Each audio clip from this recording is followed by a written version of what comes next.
The MCU is back, as Thunderbolts has a strong opening weekend along with mostly positive reviews and a fantastic post-credit scene. I think this will have a pretty impressive box office run. And then Fantastic Four, I think, it is going to beat Superman. This is going to shift the attention back to Marvel.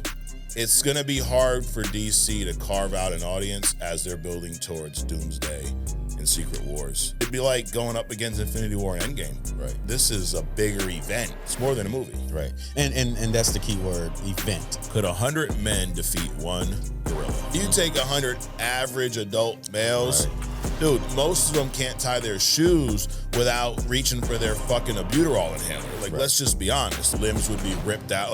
Like how Sentry ripped out Bucky's arm. Right. The first guy in line, that's happening to him. And then he takes that guy's arm and beats you with it. And then he bites right through your skull. And this is like the first 10, 15, 30 seconds, right? Correct. Now, what's going to happen when you're seeing this? You're probably going to pee a little bit. You won't run at him like Bucky ran at Sentry. No, I promise not at you all. that. Nope. And you definitely won't have time to take your jacket off. You will be a stain on the wall. Going with the gorilla. The number one best Star Wars movie of all time, in my opinion, is Empire Strikes Back. Did they cook in these roles? It's all Thunderbolts this week. Let this man cook. I guess probably save you some time. What? Everybody cooked in. Okay. Thunderbolts was better, here we go, than Zack Snyder's Justice League. All right. Welcome to Only Comics. I'm Mike. That's Adrian. Yes, it is. What's up, bro? Long week, man. Dude, it has been. Yes, it has. A lot of stuff going on this week. Today is May the 4th. You know, it's a Star Wars holiday. So, as they say, Adrian, May the 4th be with you, okay? Okay. Yeah, you know, it's just one of those things. Everything's a day now. Exactly. You know? Right. You got Batman Day. All right. Unfortunately, you had Superman Day, you know. But this is Star Wars Day. Well, they're just doing it until, you know America, right? We got to have a party, on whatever day we can. Yep. So they're just placeholders. The comic book days are just placeholders until, America can figure out how to market to you and drain all your money. So then it'll be like an official American holiday. They'll make it America Day. America Day. There you go. Absolutely. Well, since, actually by the time you're watching this, it's not May the 4th, it's May the 5th. But you're not a huge Star Wars guy, right? I am not. No. So what I was going to do real quick for everyone out there, I was going to rank my Star Wars movies. There's 11 of them, Adrian, believe it or not. And at one time, they were like, I guess, I don't say the epitome, but they were the box office draw at one point, right? Star Wars, George Lucas. And, I almost feel like they had to walk for like the MCU, Marvel, and businesses like that to run. Sure. Right? They kind of took that concept of a somewhat shared universe. Now, that was all one series of movies, but they did prequels, Sure. So I feel like Marvel kind of took that. I bet that sparked some inspiration here where they, I think, have perfected it. Okay. But anyway, so there's 11 movies, Adrian. I'm going to run through them real quick. The worst Star Wars movie ever produced, in my opinion, Episode 1, The Phantom Menace. The second worst, so that's number 11. Number 10 would be Episode 2, Attack of the Clones. Number 9, Solo. That was Han Solo movie for some reason. Number 8, The Rise of Skywalker. Number 7, Revenge of the Sith. I know that movie gets a lot of glaze, but it's number 7 here. Number 6, The Last Jedi. Number 5, Return of the Jedi. Number 4, The Force Awakens. Number 3, A New Hope, so the OG first movie. Number 2, Rogue One. And the number 1 best Star Wars movie of all time, in my opinion, is Empire Strikes Back. So there you go. So, May the 4th be with all you too, as ridiculous as that sounds. Yes. But we got an action-packed show today. Adrian, this is the Only Comics 2-year anniversary. Ain't that some shit? Yeah, it is, dude. I was just thinking about that today. I was like, wow, man, it's like every Sunday for a minute now. Yep. We've been doing this, which is cool. Yeah. But it just doesn't feel like it. Absolutely. Remember when it was just me and you watching the podcast? Yeah, I do remember It was like we check it, like there's 2 views. Yep, one's you, one's me. Yep. But we appreciate everybody that's been with us for this long ride, and we're just getting started, bro. Yep. We have a big year this year, but you guys could be anywhere in the world right now, but you chose to be here with us. So, right. thank you. Cheers. But we're going to get into the show. We got news and rumors. There's a lot of Doomsday stuff, Secret Wars. Thunderbolts dropped this past week, and holy shit, we got some stuff to talk about. Yeah. I'd say the movie was a sleeper movie. It was very shocked at how big of a piece that's going to play in the MCU. Let's put it that way. It was rather fantastic. Okay, so, but there's a lot. We have Hidden Gem coming up later. One of your hidden gems was in this movie. Yeah. You nailed that hidden gem, dude. I really think that they went back and watched that and maybe did some reshoots. I don't know. Possibly. We Respond coming up later. The Last of Us episode 3. We're gonna review that, and we are going to dig into Thunderbolts and give you our patented only comics deep dive. Okay, so let's hop into the news, dude. Speaking of Secret Wars, first of all, Chris Claremont, the X-Men writer, right? He's one of the probably most famous comic book writers. I mean, he's known for, if there's a good X-Men story you've read, chances are Chris Claremont wrote it, right? He's on a expo / Comic Con type run right now. He's actually going to be at Mohegan Sun, Terrificon in the summer. But he was at the Pop Culture Expo this past weekend, and your boy was yapping, dude. He was yapping. Now, this is all rumors, so he could be... Now, he's an old guy, too, so he could be off his rocker a little bit. I don't know. Possibly. He could also be planting false information, right? But, you've seen these guys at the Comic-Cons. They sit down at their desk, you pay whatever to take a photo, and you get a few minutes with them. Sure. You see guys with tape recorders, they're doing their own little, interview there. A lot of these guys are cool with it. So, somebody, I don't know who this was credited to, but they went up to Chris Claremont, they're asking questions about Secret Wars, and he said that these are things he said was going to happen. Robert Downey Jr. will be playing multiple characters in that movie, including Iron Man. Chris Evans will be back as Cap, a young Steve Rogers, and Hydra Cap. Elizabeth Olsen will return as a good Scarlet Witch. Psylocke will be returning, and he suggested that Wolverine is probably going to kill somebody important or unalive them, too. Maybe both. Now, he could be misinformed. This could be accurate. Who the hell knows? But let's pretend that is. Is that stuff you're like, I'd like to see that, or no, that doesn't sound good? It sounds intriguing. Yeah. It doesn't surprise me that Robert Downey is going to come back, multiple people. Right. Now, is it like the Captain, well, even, the Captain America coming back as different people? Yeah. The young Steve Rogers, the Captain America, then the anti-Captain America kind of a deal. So it's going to be like multiple versions of Doom. Well, but you say he's going to come back as Iron Man too, right? Yeah. Oh, shit. Now, it could be quick. Like, you think about an Endgame, there was 2 Captain Americas, right? Remember, he went back, fought his younger self. It wasn't a big deal. So I think, saying all this is true, I don't feel like you're going to have 3 versions of Chris Evans all starring in this movie, right? There probably will be just a cameo, sideline, one scene, because it sounds like a lot of characters to manage. Right. I mean, we went through the list, and I actually have a list of some potential castmates that maybe added, maybe a rumor, who knows.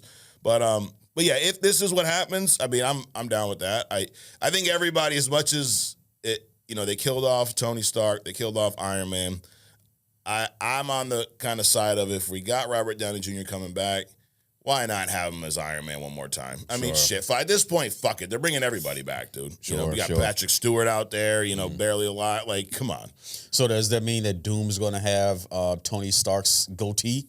No, actually, there's a cast photo. So actually, hey, go to the laptop shot real quick. So, no, Robert Downey Jr. right there in the middle looks nothing like Tony Stark in this movie. No, he doesn't. Right? Now, his face is shaved. I would imagine, since he's playing Doom, they're probably going to have some type of prosthetic, like, Doom's scarred in the comics, right? Yeah. So that would make sense why he's got to be shaved. But he doesn't, everyone worried about, we're just going to expect, look at Tony Stark on screen and not pretend it's him. He don't like Tony Stark right there. No, not at all. Nope. As a matter of fact, you can probably just, paste on a goatee, which is probably what, you can do anything with their face, which is why it's clean shaven. Absolutely. So, but yeah, Chris Claremont, dude, I don't know if you're supposed to be yapping like that, bro. I'm just saying, that's how people, end up, in trouble. Right. So sounds more like leaking. yes, he's than just yapping. seriously. Or he could just be throwing us a little curveball, dude, and maybe Right. bullshit, you know? Right. Piss people off because if the more you're pissed off, now I got to go to the movie. Right. Now, don't do this. Don't hear that rumor, and then if it doesn't happen, get all upset and go, the movie sucked because that didn't happen. Right. It's just some old dude yapping, dude. And now, so Thunderbolts, we're going to get into this a little bit later, but this movie has had a strong opening weekend. Word of mouth, Adrian. It was initially was projected not to do so well.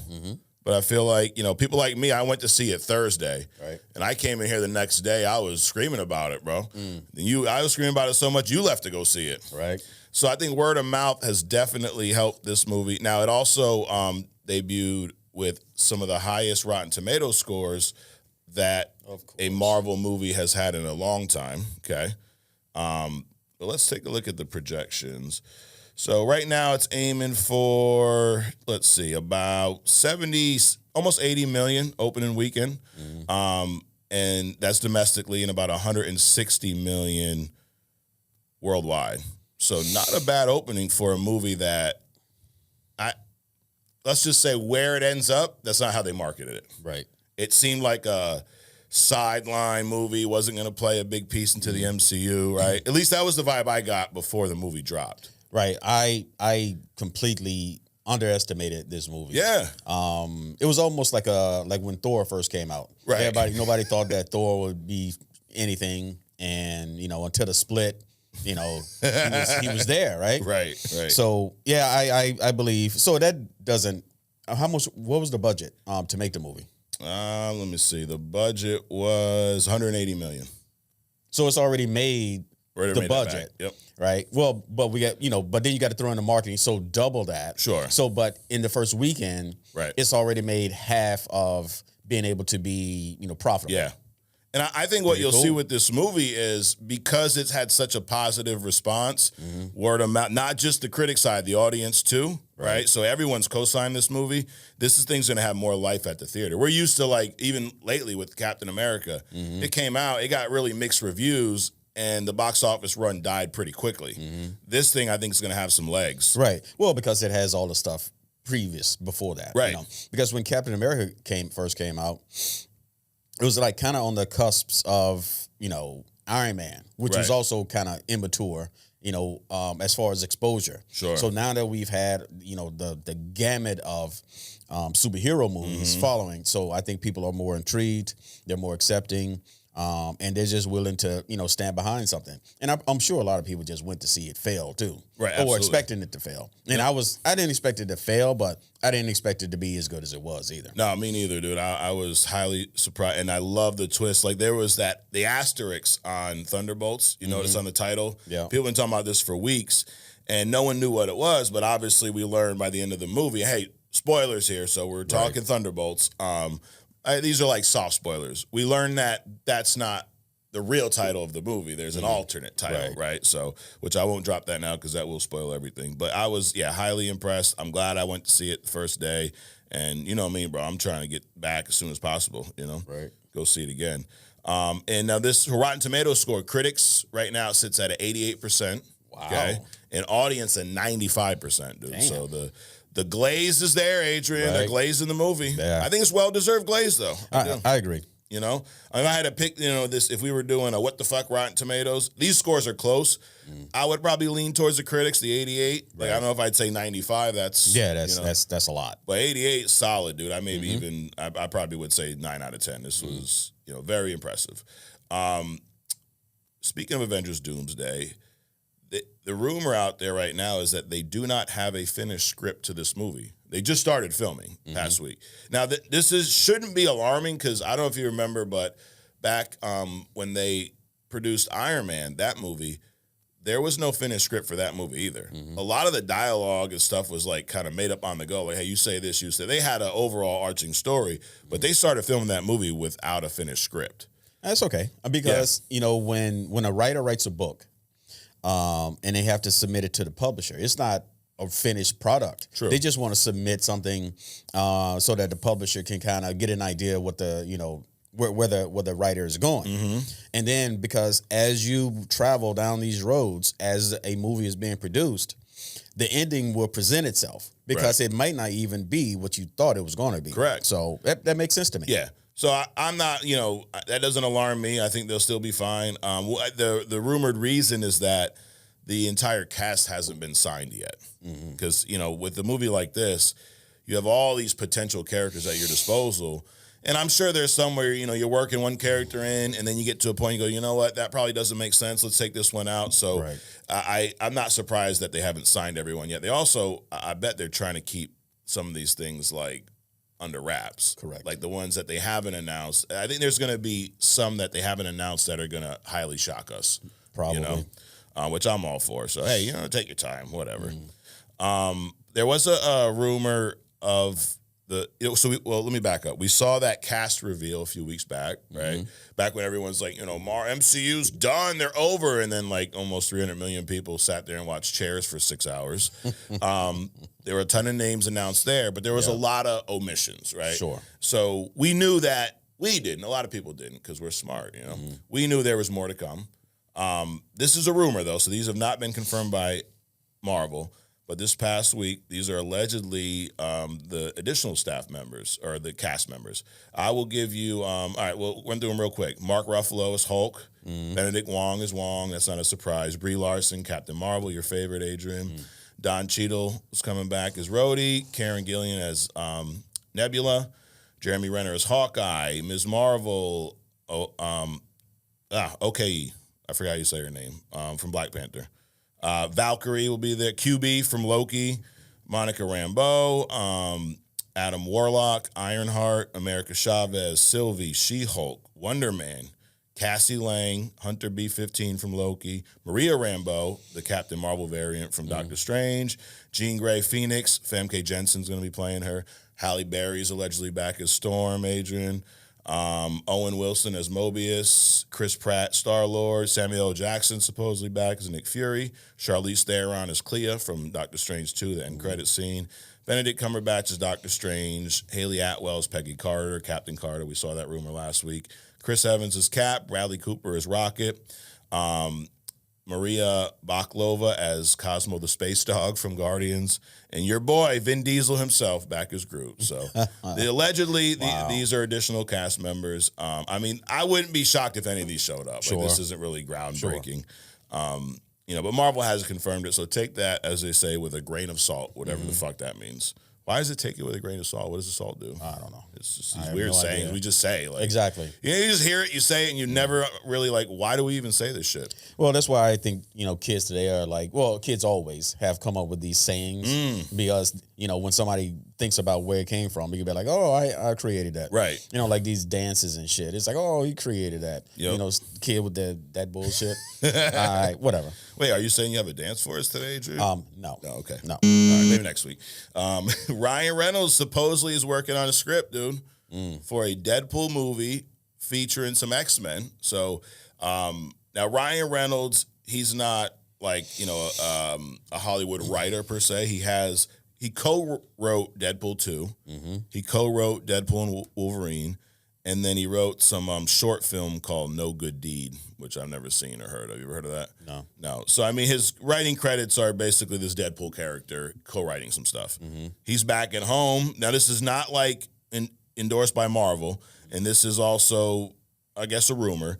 But allegedly, he's working on a script for a Deadpool / X-Men movie where it would be more of an ensemble film where he's not just the lead, and it will feature 3 to 4 prominent X-Men members. Okay. So, how do you feel about this? A Deadpool-esque X-Men movie? I think it's cool. Yeah, you like it? He's been intertwined with him enough. As long as Colossus don't show up, dude, or at least that version of him. Get a different. You don't like that Colossus? No, not at all. And now I was thinking, we'll do 3 to 4 X-Men. Is that any different from, a Deadpool movie? But I think the key is prominent X-Men characters. Right. To your point, in the first Deadpool movie, Colossus was in there. He was. Would you consider him a prominent X-Men or no?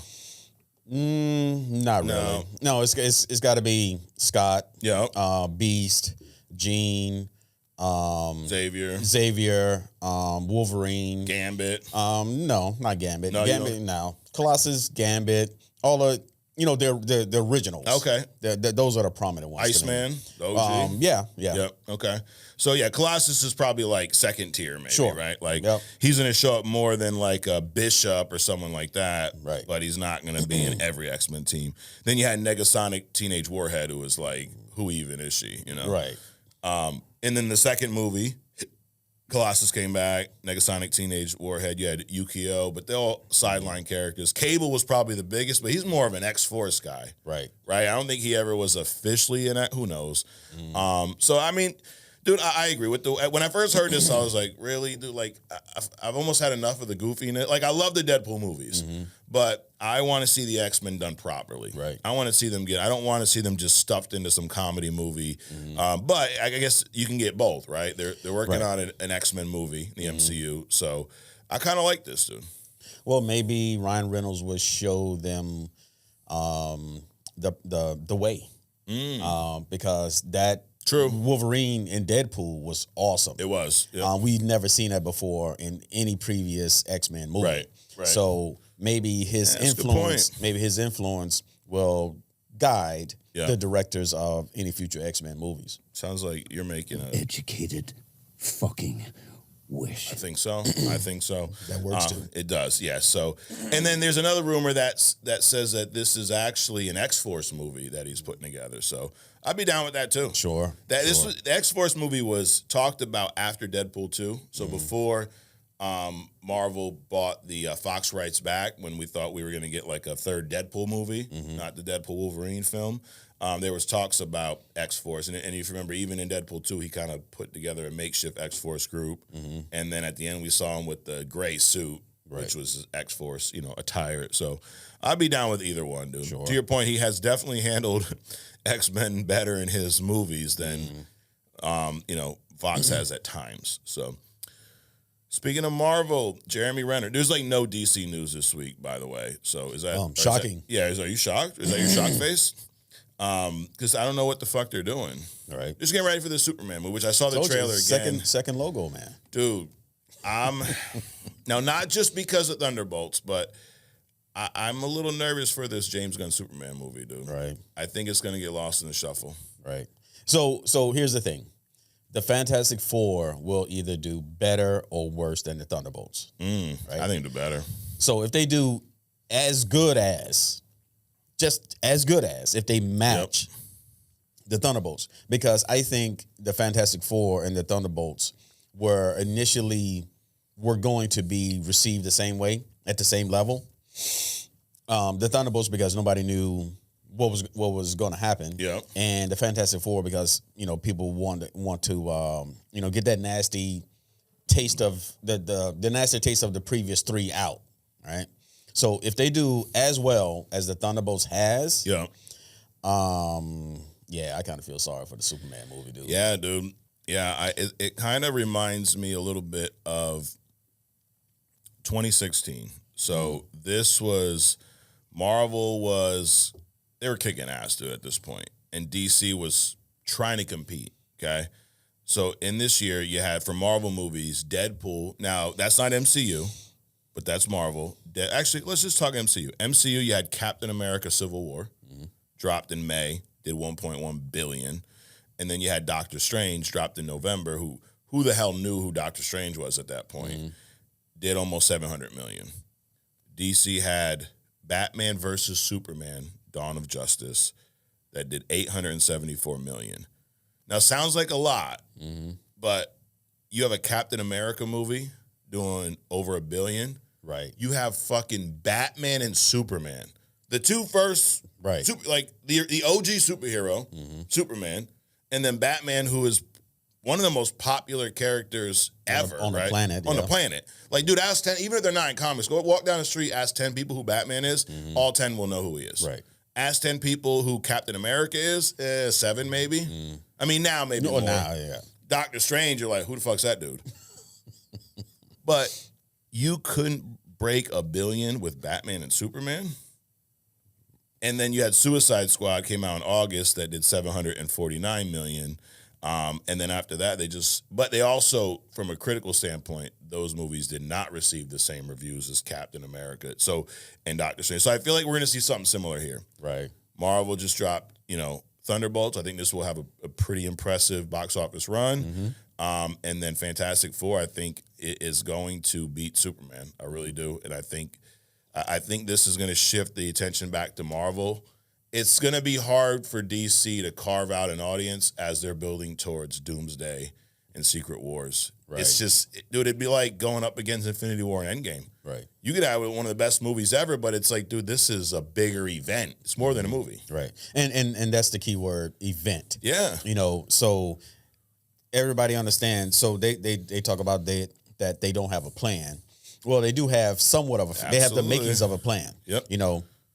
They know where they are. They've done a couple of things. They know about where they want to be, but the book isn't finished being written yet. Right. So these movies, as they make these movies and execute these movies and put them out, the end goal, the end game is going to be, become more and more clear.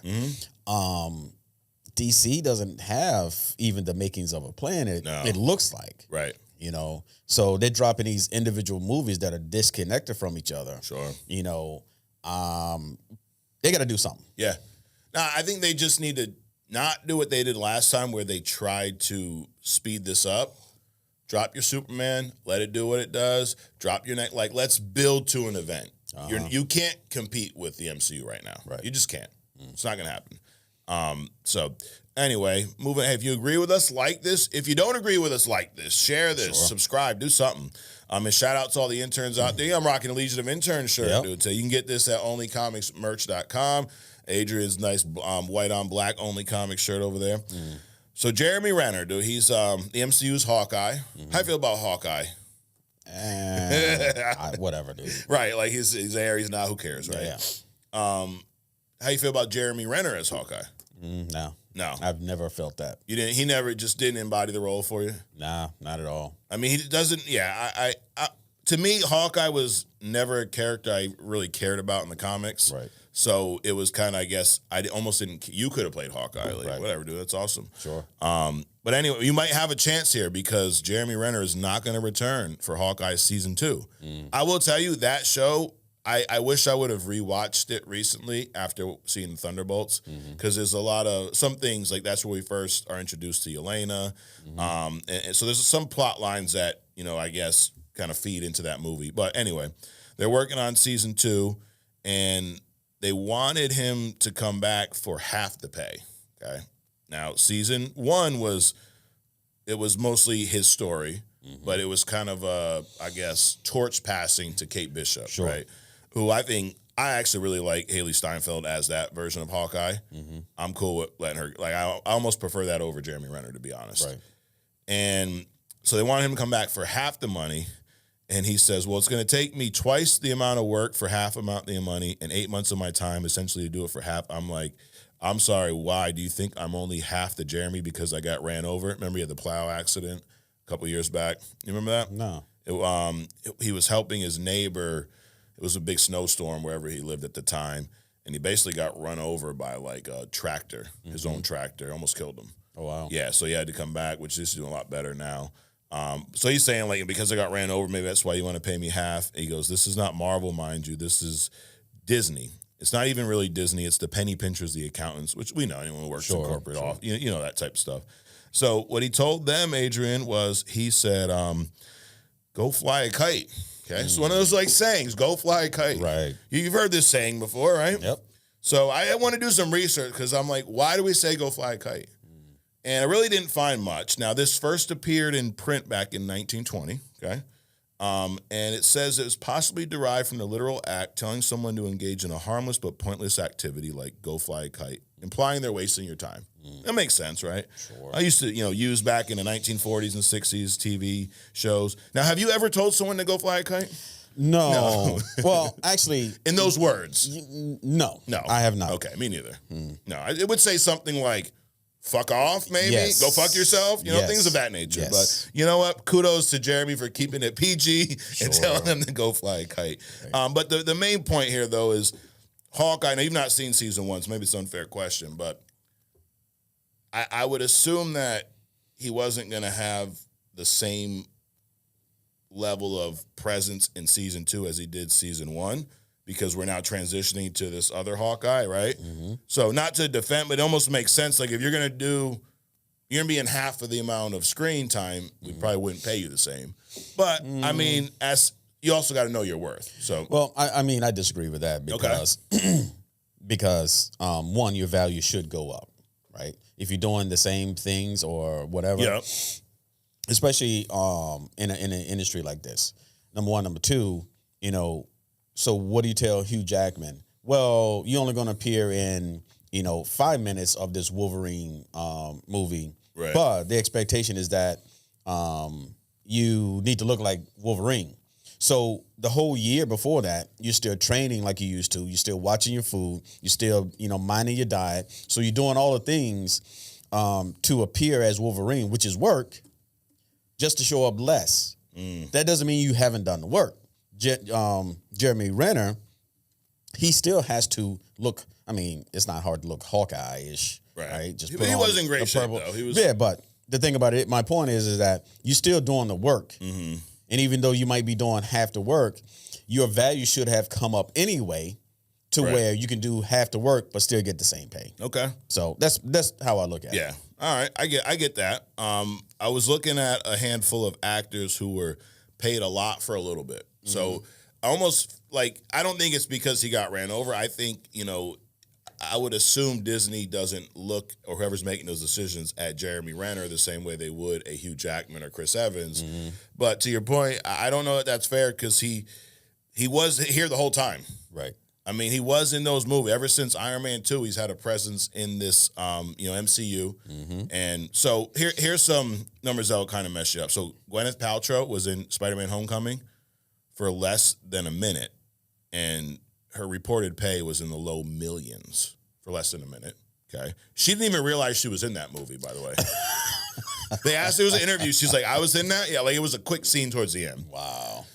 Anthony Hopkins plays Odin, right? Or played Odin. In Thor Ragnarok, he was in there for 5 minutes. And he estimated he had been paid $10 million for the entire trilogy. So who knows? Probably 30 minutes tops. So $10 million there. So it took him longer to put the makeup on than he was acting. Yep. Benicio del Toro was in Infinity War. He played the Collector, right? He was in there for less than 2 minutes. He was reported to be paid somewhere between $1 and $2 million.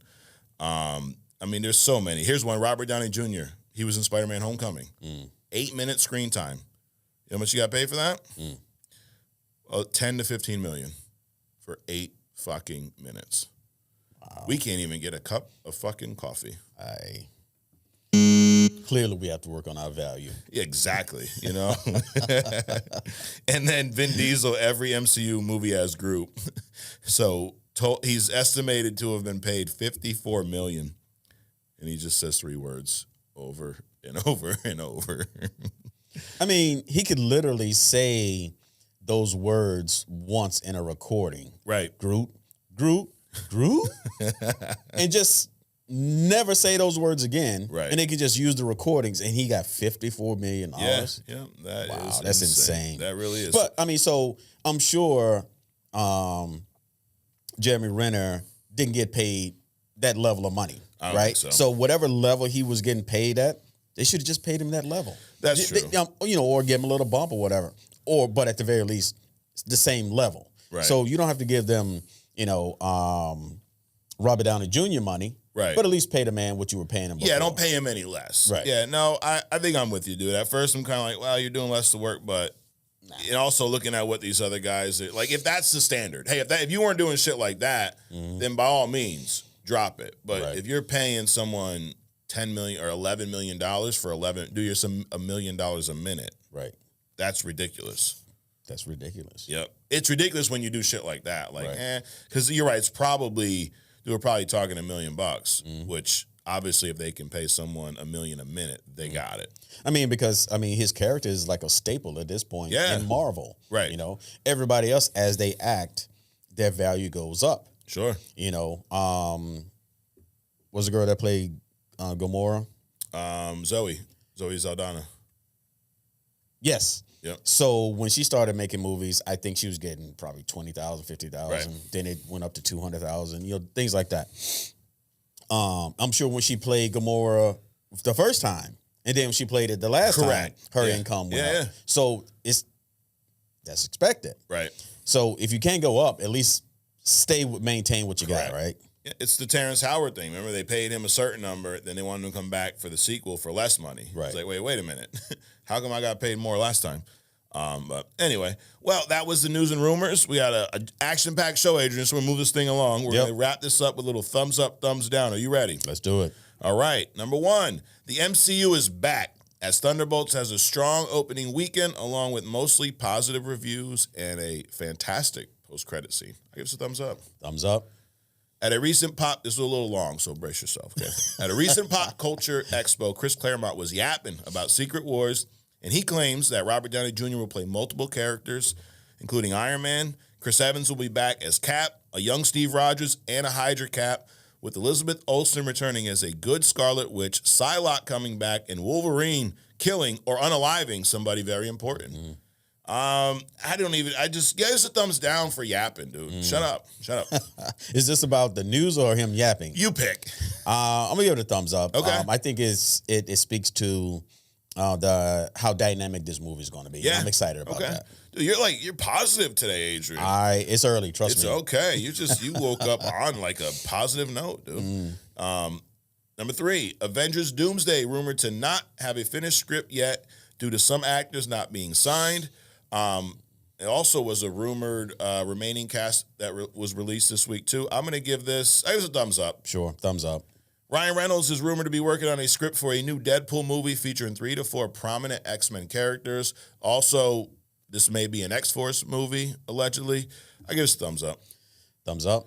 Jeremy Renner won't return for Hawkeye Season 2 as he tells Marvel to go fly a kite after they offered him half the money he was paid for Hawkeye Season 1. There's a thumbs down, dude. Yeah, Pay the man. Shit. Down. Fuck, man. He's got those arrows. He's come after your ass.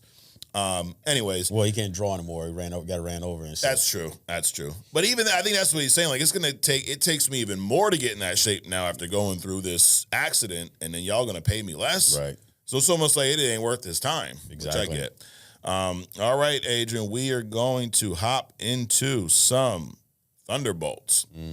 Yes, so actually a little precursor. We do something a little different this week. So Did They Cook? We haven't done Did They Cook in a while. Right. We're going to do a little Did They Cook with this movie, okay? So this, guys, if you remember, it's been a while now.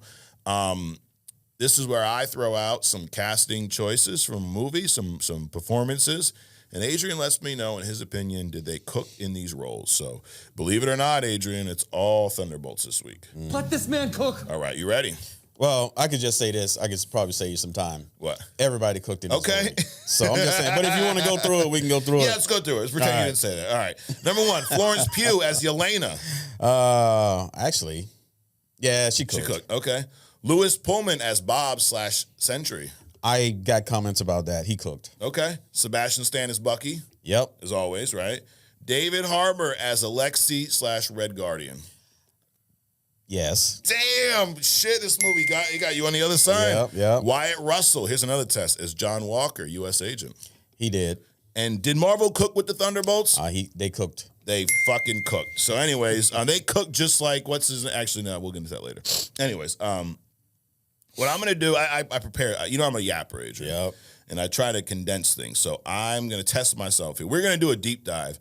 But I'm going to give you now, hey, spoilers up as they say, the wazoo. You ever heard that, the wazoo? Yeah.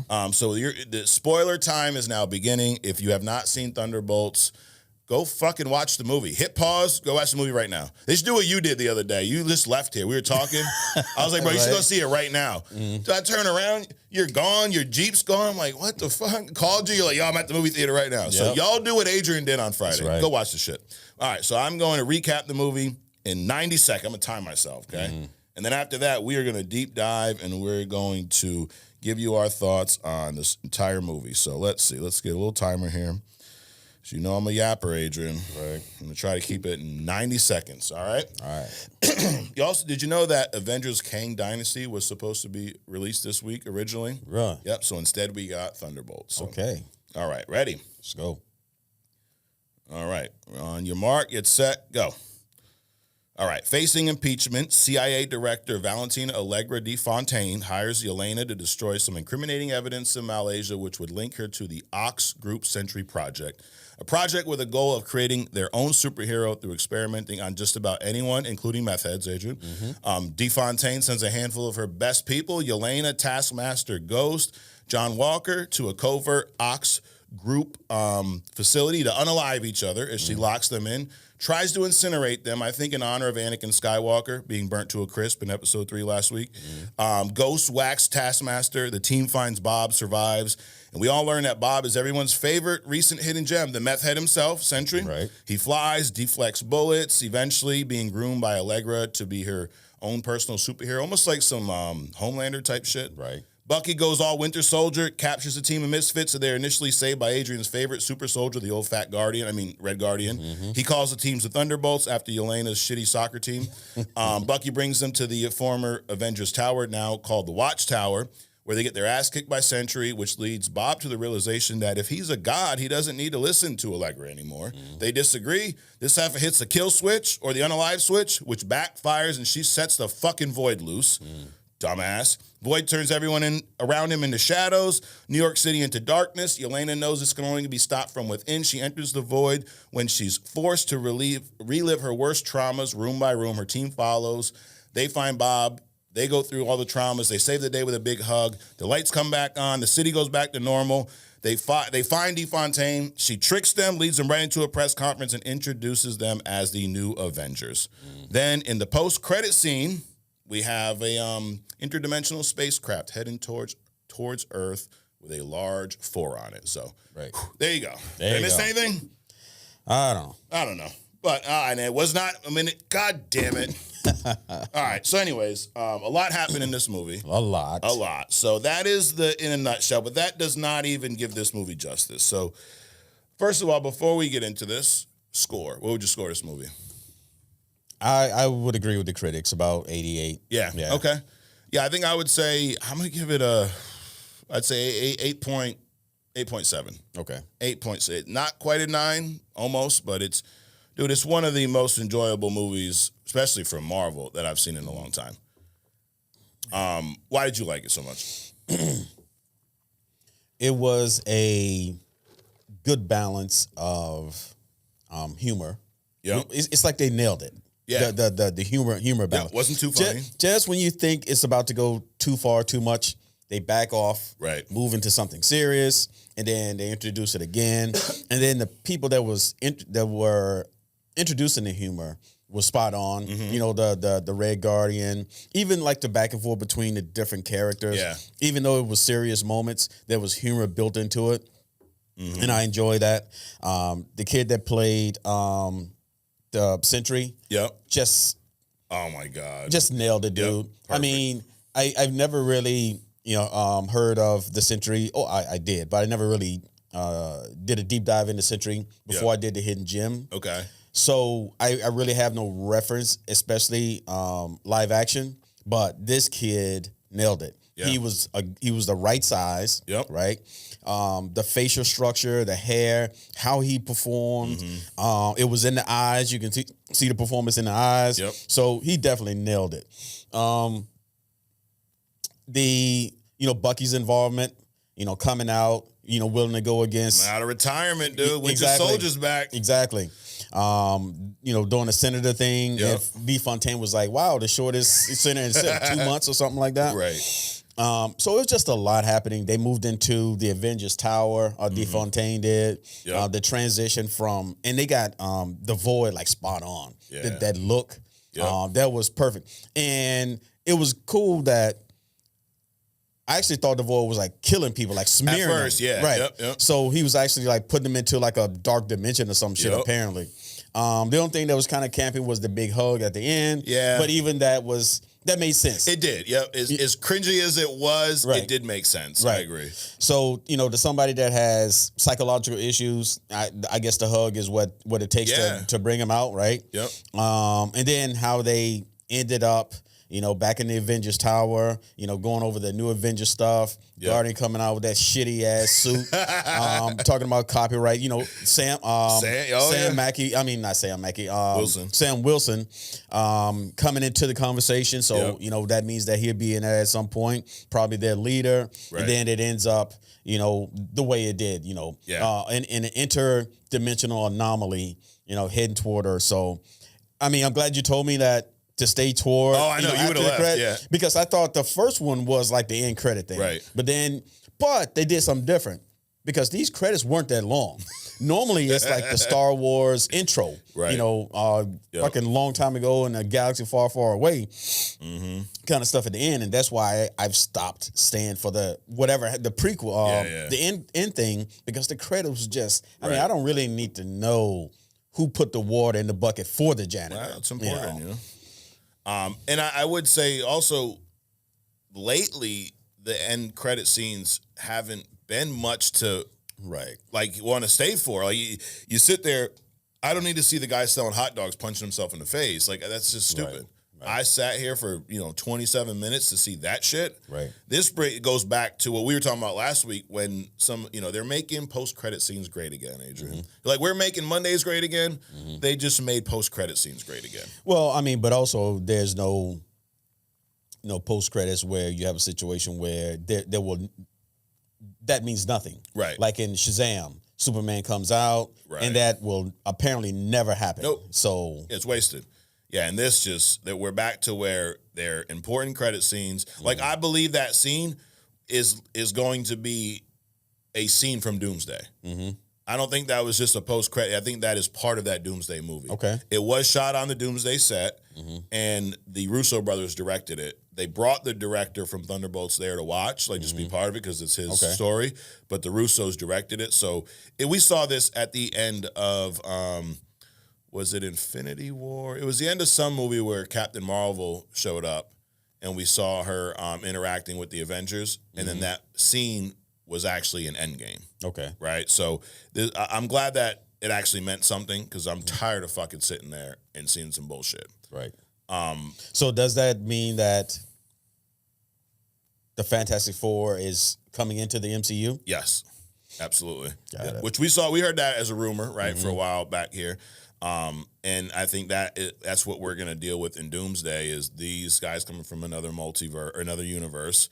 They're probably going to bring some warning about either Galactus or incursions or something. There's a reason why they're here. Right. Their Earth is probably destroyed. Right. I was thinking that too. Yeah. It has to be more than just their Earth. Right. It has to be their dimension probably. True, right? yeah. So, and I'm sure we'll see that in Fantastic Four as to Right. why they're coming here. Yep. There was a couple, people just, they can't have nice things. They have to bitch, right? There are people complaining about, well, now that spoiled Fantastic Four because we know how it's going to end. Bitch, we knew how this shit was going to end anyways. We knew that they weren't going to just have a Fantastic Four in their own universe and not come into the MCU. Right. We know that. So these are the same people that would be like, hey, this country sucked or whatever. Yeah. Instead of just enjoying the journey. Right. Because I can guarantee you, whatever your destination is, it's not going to be what you think it is. Correct. So understanding the journey does not determine the journey itself. Correct. And so we're on a journey. Let's just go with it. I want to go back to some of the things you talked about. Bucky, he got his moments in this movie. Right. When he showed up on the bike with the long hair again, Right. the shotgun, bro, that was like some Terminator type shit. Right. That was awesome. Yelena, dude, she nailed it as this Black Widow. She's now Black Widow, right? And I would almost say that Marvel's handled this Black Widow better than Natasha's. Well, maturity. Yeah. And I don't mean the people, but the experiences and the sheer number of movies they've made now. Right. So maturity. There's more depth to this character. Sure. Like Natasha's Black Widow to me just felt like she had it all figured out. She was she was cocky, not in an annoying way like, Captain Marvel, but you didn't really see her emotional, her pain, and with Yelena, you see that. Right. Also different points, right? I think when we saw Natasha in Iron Man 2 for the first time, she was already on that path of kind of making amends for her past, right? She's working on the good side now. Right. Yelena, we're going through that journey with her where she's now making that transition, like, I don't even know if I could be a hero per se. Right. I was surprised at the themes in this movie. A lot of times with MCU movies, there's no, I don't say there's no, but the underlying theme is not that deep. This movie, a lot of it was about trauma, depression. Right. I mean, a lot of how they showed us the Void and Bob's character was almost like a allegory for depression. Right. He's going in this dark space, and that takes over. And he talks about having these swings, and we see these guys dealing with trauma, right? It's like, it's one thing when you see, they kill people on screen, do all this stuff, and a lot of times we're almost so desensitized to it. But this is almost making it a little more human, a little more grounded, and going, dude, there is an impact to being forced to kill innocent people and things of that nature. And I think they did a great job of telling that, but not beating you over the head with it. Right. I mean, they even talked about his journey too. So you had Elena's journey, you had Bob's journey. Yep. So Bob's journey was he went to, he was traveling just looking for more and better drugs. Right. And got into this program that he thought would make him a better person. So, and then all this other stuff turns out. Yeah. The blackouts, the doubt, this eventually turned into a God complex kind of a deal. Right. Then the whole Void thing, and then the emotional recovery. Yeah. So there was a lot in this movie, like Absolutely. You said, and it was impressive that they were able to tell that story, those themes, but also deliver a quality comic book movie. Right. Like, it still had the action, it still had the heroes in the end, it still had all of your what you would expect, but it had so much more emotional depth to it, which you don't normally get or you haven't in a while. So I like this shift, and I hope it continues where it felt different for a Marvel movie. Right. I'm just surprised that they killed off Taskmaster so quick. Oh, that was quick, dude. It was like, what was the point of even having her in it? So I guess they got to kill somebody, right? Yeah. Now, how did you feel about, you said everybody cooked. What about Ghost? I feel like this character was the only one that really didn't have a lot of depth to her in this. Yeah, movie. You didn't ask about Ghost, but I think in the group, she made sense. But her as that character, I would have never put her in that role. Okay. But she did what Ghost does, besides taking out Taskmaster. True. Matter of fact, I thought that she was probably, even though she had the phasing capability, I thought she was the weakest out of all of them. Yeah. And maybe she should have been taken out, because I've never seen Taskmaster being just put down that easily. Yeah, that was crazy. That was a little insane. Like, you mean to tell me that the armor's not bulletproof? Right. Then why are they wearing the armor then? Yeah. I mean, I swear I've seen Taskmaster shot before, and it didn't even go through the armor. I mean, but the bullet didn't technically go through. Maybe it was just impact. Because remember, it's just sitting there on her head with the blood on it, right? That's true. Okay. But the other thing is what's his face? The fake Captain America. And he got beat over that. Yeah, he did. Throughout the whole movie and shit. Yep. I didn't realize his power. I mean, this dude was leaping when he was in the shaft. Yeah. I mean, that's a lot. Yeah, that's a lot. Yep. Yeah, because I saw some comments too online. This is a very underpowered Avengers group. Yes and no. There's no God, there's no Thor here, but essentially you have 3 super soldiers. Right. Now, they all have different versions of the serum. Obviously, Red Guardian probably had the most shitty version of the serum. Right. The whole conversation in the van. Yes. Oh, what version of serum did you get? And then they go off, on that tangent and stuff. But you're right, 3 super soldiers. Yeah. 3 super soldiers. You got Yelena, who's just a badass, right? She fills that Black Widow void. And then you got Ghost, who definitely the phasing power is cool. I can see that really coming in handy, bouncing off these other characters. And then you got Sentry, who, I mean, obviously at some point Bob's going to go back to Sentry. He's going to have to. Right. And dude, how about the way they displayed his power on screen? That was pretty cool. It was controlled, which I like. It was gladiator-esque. Yeah. Right? It wasn't overt. It wasn't, and the suit was just spot on. Yeah, it was cool. I love the way they designed that suit. I'm thinking, fucking gold. I mean, how are they gonna pull that off? Right. But it was Did a pretty good cool the job, way they did that.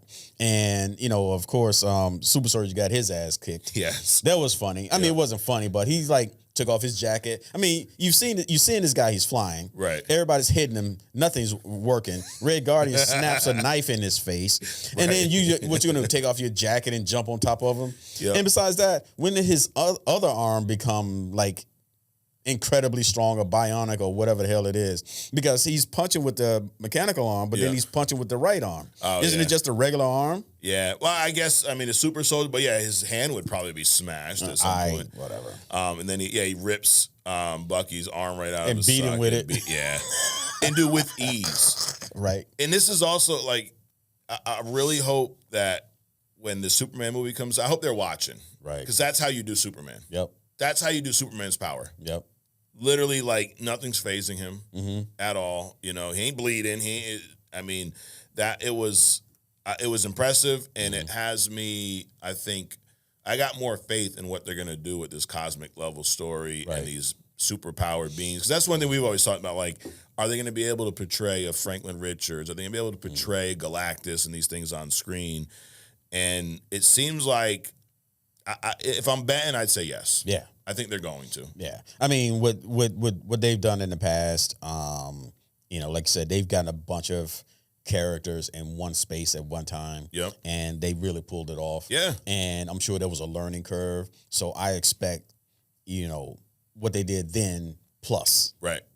I mean, if you think about what they did with Infinity War, what we just saw with Deadpool and Wolverine managing different characters from different universes, Doctor Strange with the incursions, they've tested all of this stuff to where I think they're really going to deliver with Doomsday and Secret Wars. Absolutely.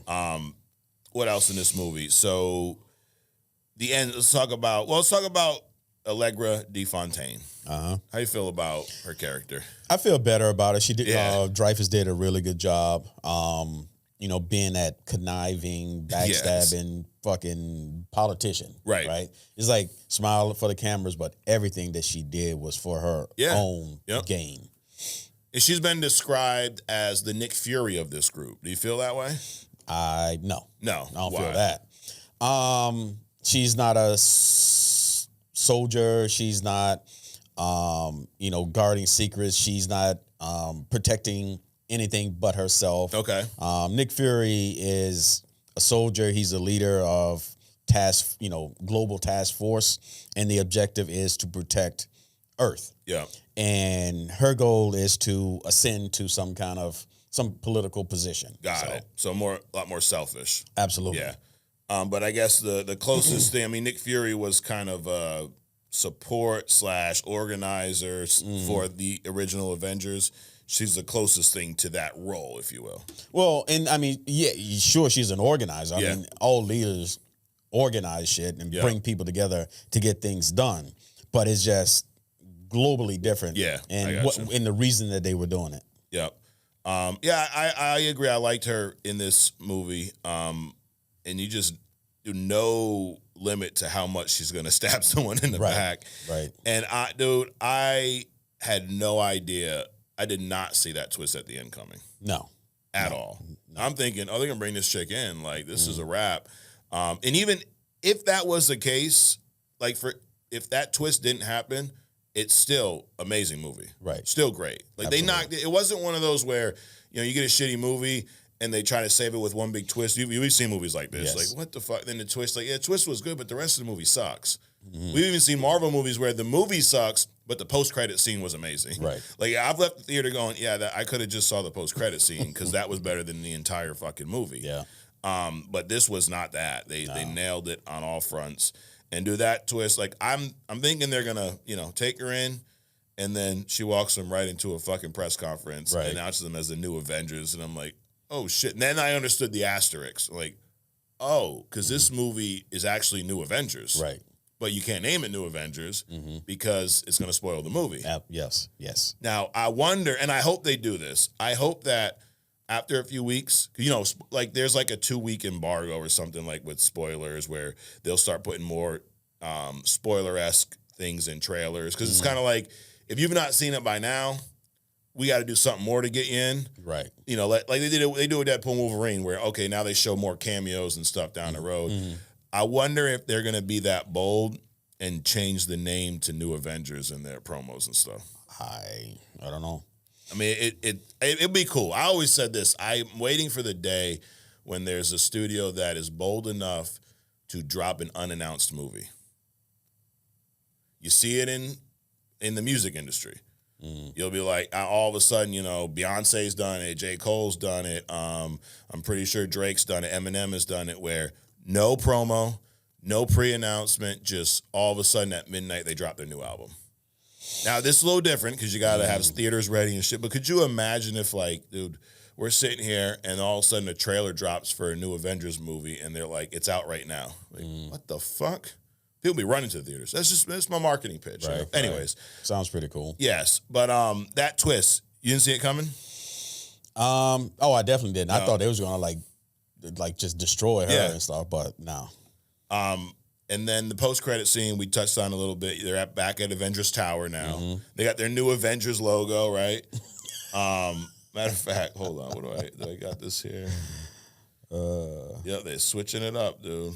Oh wait, hey, go to the laptop. So we got the crew from Doomsday watching Thunderbolts in the in their little deal. Here it is, the Fantastic Four ship we saw at the end, right? We don't need to see them. New Avengers is a new title, and there's their new little Avengers logo. So it definitely looks like a knockoff, right? Oh, absolutely. And then this post-credit scene, they're talking about how Sam Wilson's not down with what they're doing. Right. Because this is kind of, it's a CIA-ran group, right, with DeFontaine. DeFontaine, yeah. Or DeFontaine. It was funny when she's in court. It's like, duh. So it's kind of like, it's what Captain America doesn't want. Like, remember, he didn't want to work with the government because he was afraid of, well, what if we don't see eye to eye type shit? And now from his perspective, it's a CIA group using their name. Right. And he's like, no, screw that. That's our name. So he must be putting together his own Avengers team. Right. So we're probably going to see a little, new Avengers versus Avengers in this Doomsday movie. Sure. And that's going to be interesting too, is where do the other pieces fall, right? Like, who joins his Avengers? You got Kate Bishop. Does he bring Hulk out of fucking retirement? Thor's going to come back. He's probably going to be on, Sam Wilson's side. So it's, who's on that squad versus the other team, which it just adds to the level of intrigue to Doomsday with Dr. Doom's intro, incursions, leading to Secret Wars, and now you have this whole other situation with the two Avengers teams. Right. There's a lot that's going to happen in this movie. And a lot can happen. Yeah. And we talking about a whole another decade of movies. Right. And this is kind of the starting point for that. Yeah. So I'm looking forward to all of it. In fact, Kevin Feige recently said as of right now, he has a 10-year plan for mutants.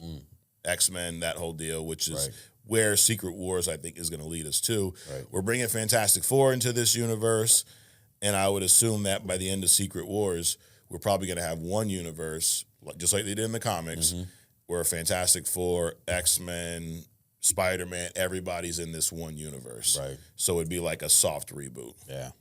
I mean, that's a lot. If he's talking about, if Feige is talking about a 10-year run on just the mutants alone. Yeah. You still got some version of the Avengers. Right. You probably can have some, multiple versions of, the X-Men, X-Force and things like that. Bring in Alpha Flight, somebody, please. Do it. But then you got all the other stuff, like, the Fantastic Four. Is there going to be more Iron Man shit, Iron Heart shit, things like that. So about a good 20 years of stuff underway.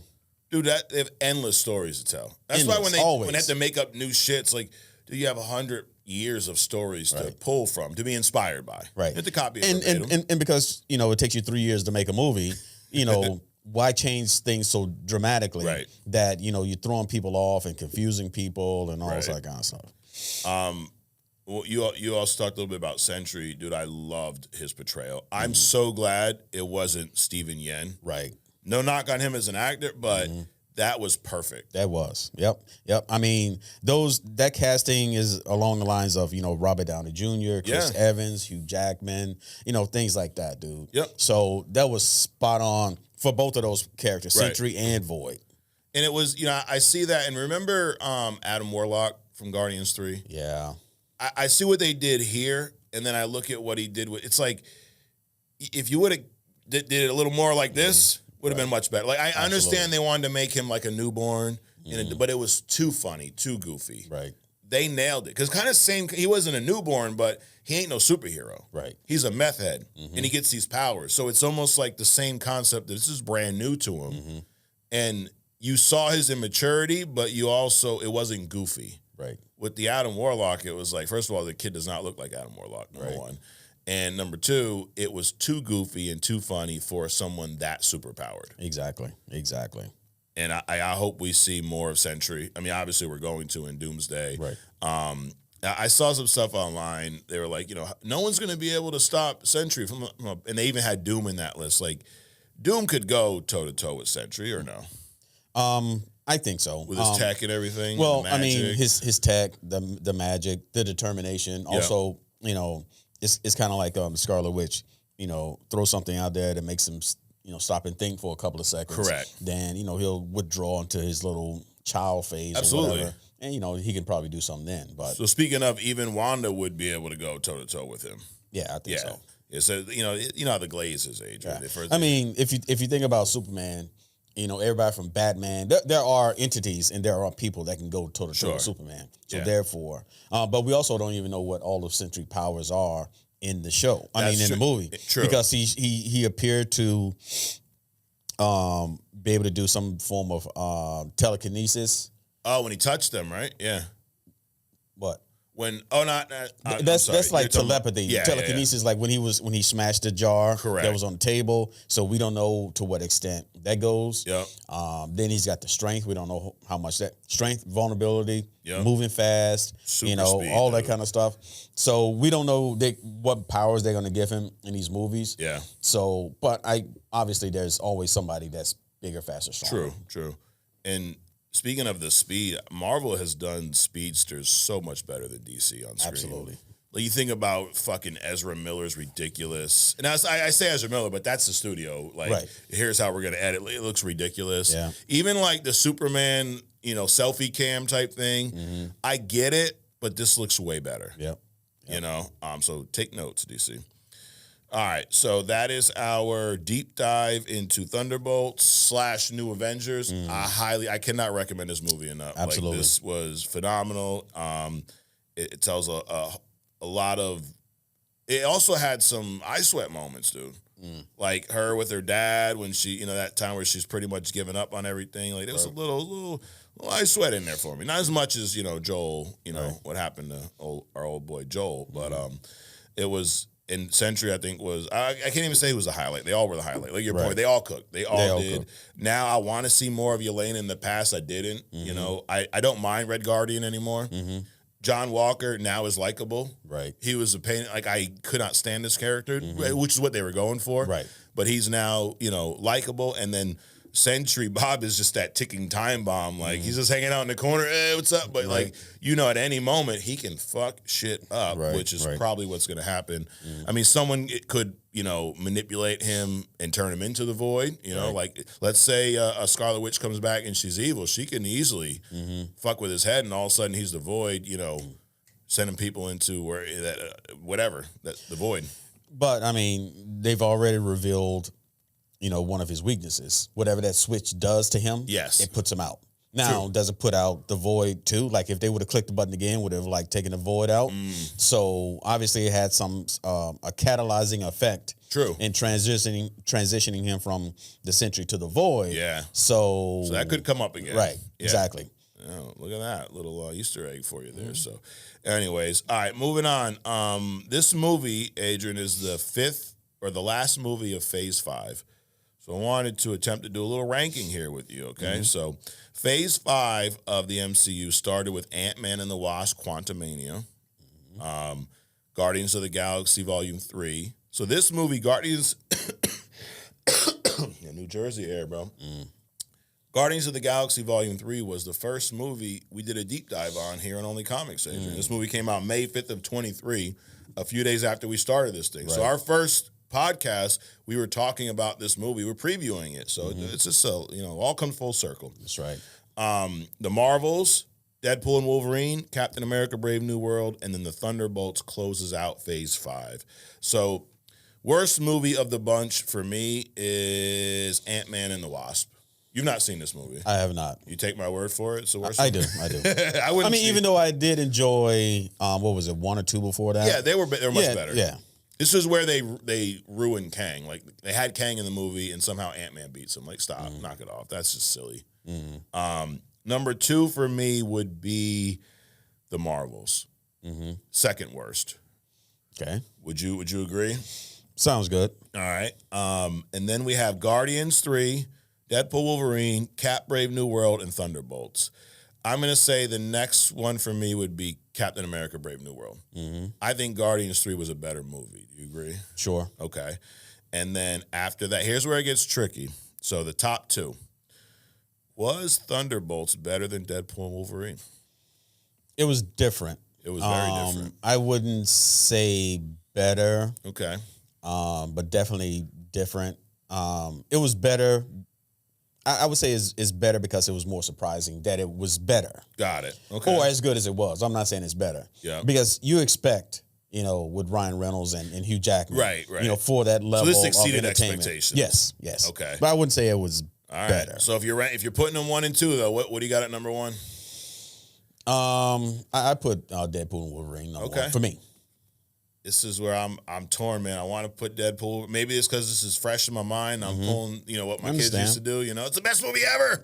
Right. Like, you said that about the movie we saw last week. I know, but this is the best one. I'm going to put Thunderbolts number 1, dude. Hey. I'm going to do it.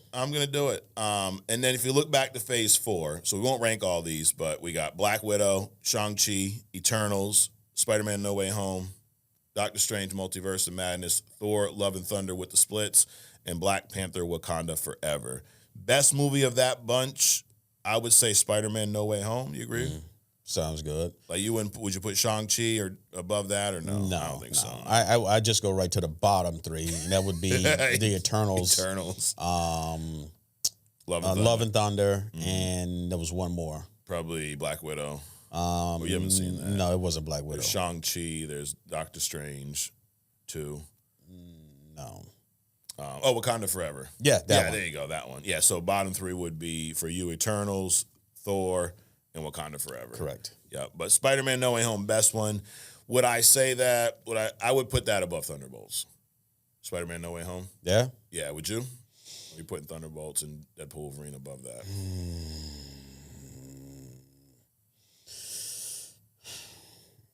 No, I would put Thunderbolts above. No, Spider-Man No Way Home. Way Home. Yeah. Yeah. I think that's probably the best of this phase so far. Right. Thunderbolts for me right behind you, Deadpool, Wolverine. But that's pretty much the top. I mean, dude, not a bad couple phases of movies. People get the multiverse saga. It's not as good. Dude, put some solid movies in there. And pretty much any one of those top 3 that you just mentioned is better than anything DC has put out. Yes. There you go. Sorry, DC. Anyways, all right. So, and just some highlights on that. Deadpool Wolverine, they smashed records. They had a 205 million domestic opening, domestic, and then they ended up at 1.3 billion worldwide. Now, Thunderbolts dropped, and they're projected to hit 165, 170 globally by the end of the weekend. So, not bad. And then Captain America Brave New World earned 88 million their first weekend domestically, so a little more than Thunderbolts, but they ended up at 414 million. I believe that Thunderbolts will do more at the box office than Brave New World. I think so. Yeah, word of mouth. Yeah, it's word of mouth. Absolutely. All right, next up, Last of Us, Episode 3, The Path, this was called. So last week we had that big, jaw-dropping, that, shocking episode with Joel was unalived in front of all of us. You recovered from this, Adrian? That's so stupid, unalived. I know, that's why I like to say it. It's just annoying, dude. Have you recovered from Joel's being unalived? Yes, Yeah, okay. I've recovered from the fictional now. character being unalived on a fictional show. Yes. You're okay now. Yes. Perfect. That's good. That's good. I remember like when like celebrities died. I know people that like, you know, my cousin was so upset that Michael Jackson died. He didn't want to go to work. Like, did he know him? Like, I had a aunt. This was when I was young, like Yeah. still in. I was probably, you know, 8th, 9th, 10th grade or something. I had an aunt that said something stupid one time. Well, this time. Okay. And she said that if something ever happened to Michael Jackson, I'll just kill myself. I'm like, wow. I mean, but yeah, people get emotional about stuff. And that's a live person. That was an actual person. But then you have those people that will feel the same way about a Wolverine or matter of fact, apparently they'll have something to say about a person that's voicing a character. yes. That's crazy. True. And I mean, I almost get you being more emotional over a fictional character in a movie or show dying than a celebrity you didn't know. Right. Because you're not like sad, like, oh my God, this person really died, but you're the emotion from the story's connecting with you. And a lot of times it connects back to something that may have happened to you in life or someone you care about. It's not like, oh my God, I'm crying because Joel died. No, but it triggers those emotions. Sure. More than someone I've never met, spoke to. I just listened to their music. Right. They went to sleep, didn't wake up. That sucks. We don't get any more music. It's sad, but at the same time, what am I going to do? Like, not go to work? Like, Right. Actually, for whatever reason, now I said last week that Prince was my favorite artist, right, growing up, but there's actually only been one musician that has died that kind of pulled at the strings a little bit. Okay. And it was Tupac for whatever reason, because I think what he was doing, there was actually a message or behind it, and not just the music. Right. When Prince died, I was like, wow, damn, that was, he's young. Yeah. When Michael Jackson died, I was like, who gives a fuck? Right. Right. But when Tupac died, it was like, I had to just like take a step back, man. Like, damn. Dude, that was 1996. I was going into the 6th grade. Tupac was my favorite artist at that point. And I remember hearing he got shot. And I remember like sitting and watching MTV, like, is he gonna make it? Like I agree. That's probably one of the most impactful ones for me too. Right. But I think with Tupac, there was so much potential. He was just scratching the surface. It was bigger than just a rapper. Right. I mean, Tupac was a fucking prophet damn near. Yep. Like, and he was on a whole nother wavelength that was going to upset just media, upset the industry, upset the government. He was on a whole nother path. Right. Which, of course, probably is why it was allowed to happen. Right. Absolutely. And you dig into all these conspiracies, dude, that would be a good one for other stuff. Yeah. Tupac. And we've all but been confirmed by Diddy himself that Diddy had the hit arranged on Tupac. So, anyway, we'll get into that on other stuff maybe next week. Yeah. So, all right, episode 3, we see Ellie get back, right? She's in the hospital. It's cool to see, like, even after all this destruction, the infected, this damn near apocalypse, they're starting to build back communities and some semblance of, like, what was normal prior to. Like, there's a hospital. It ain't like ours. Right. But it's like, it's getting there. You got to be checked out. They want to make sure she's okay, whatever. And all she's worried about is revenge for Joel. Right. Dina shows up. She offers her some cookies. They're hanging out or whatever. And she's upset because Dina didn't tell her about this. Now, on this one, I'm kind of on Dina's side. Like, if you were to tell Ellie about these individuals while she was locked up, Ellie would have bounced. Right. And probably ended up dead. Yeah. Right? So she tells her when she probably should. They have this big town meeting. And Seth, of all people, the homophobe Seth, bro. Right. Were you surprised by him supporting that? I was. Yep. But, dude, I love it, though. He's just like this drunk idiot almost like, here you go. You get revenge on these guys. It's bullshit. And they're like, "You're not even supposed to be talking, Seth." He's like, "I don't give a fuck." It just keeps going. Were you shocked that the town didn't vote? Are you shocked it went against Ellie? No. It makes sense. Yeah. From the town perspective, right? It makes sense. Because they have less people now. Because remember, the last episode, some of the townspeople had got infected, and the other townspeople, they were going around killing them. Yeah. Right. So besides the infected, taking out some people, they had to kill some people. Right. So that other shit wouldn't happen. So less capacity now. So they were struggling. If you remember from the first and second one, hey, we're more people are coming in. We don't have enough people to build fast enough to accommodate. Yeah. So now they have even less. Yep. And so now you want to send out a hit squad, which is probably 10, 20 people. I think they said 12 or 16 of their best people they want to send out. Right.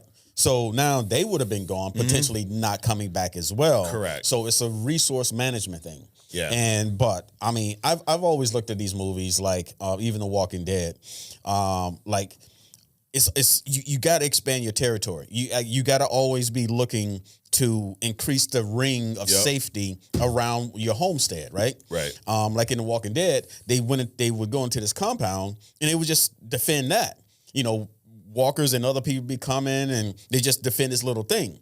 But they should have always been expanding so that there's fewer opportunities for these incursions. And that's what they should. The first thing they should have built was a SWAT team or a Green Beret team that can handle shit like this. Right. Because not everybody that comes up to your gate that's human is going to be your friend. They're going to be trying to take over shit, kill people, all this other kind of stuff. Yeah. And you need something that can take that stuff out. Yeah, and if they get attacked while these 16 or 12 top people are gone, right? Well, what are the people left over going to do? Hey, these are like the older, the elderly, the women, the children, right? Like, right. And what was it, 300? They were talking about, you're only 300. What can you do against an army of 1 million? Right. And he was like, what are you? I'm a farmer. What are you? I'm a gardener. What are you? I'm this. But his point was, we're soldiers. Right. This is what we do. Correct. So that's that whole thing about it's better to be it goes something like it's better to be armed, capable of doing something and not do it than to not be capable of doing something, then being put in a position to do it. True. Because you're not going to. Right. Yeah, so I get it, but I also get Ellie, like, dude, we're going after, like, this is all she had. Right. Like, she was, left for dead pretty much and ends up building this bond with Joel, who becomes his father figure. Right. I get that, too. Like, it's also, dude, like, it's like the apocalypse. You don't really have a whole lot to lose. Right.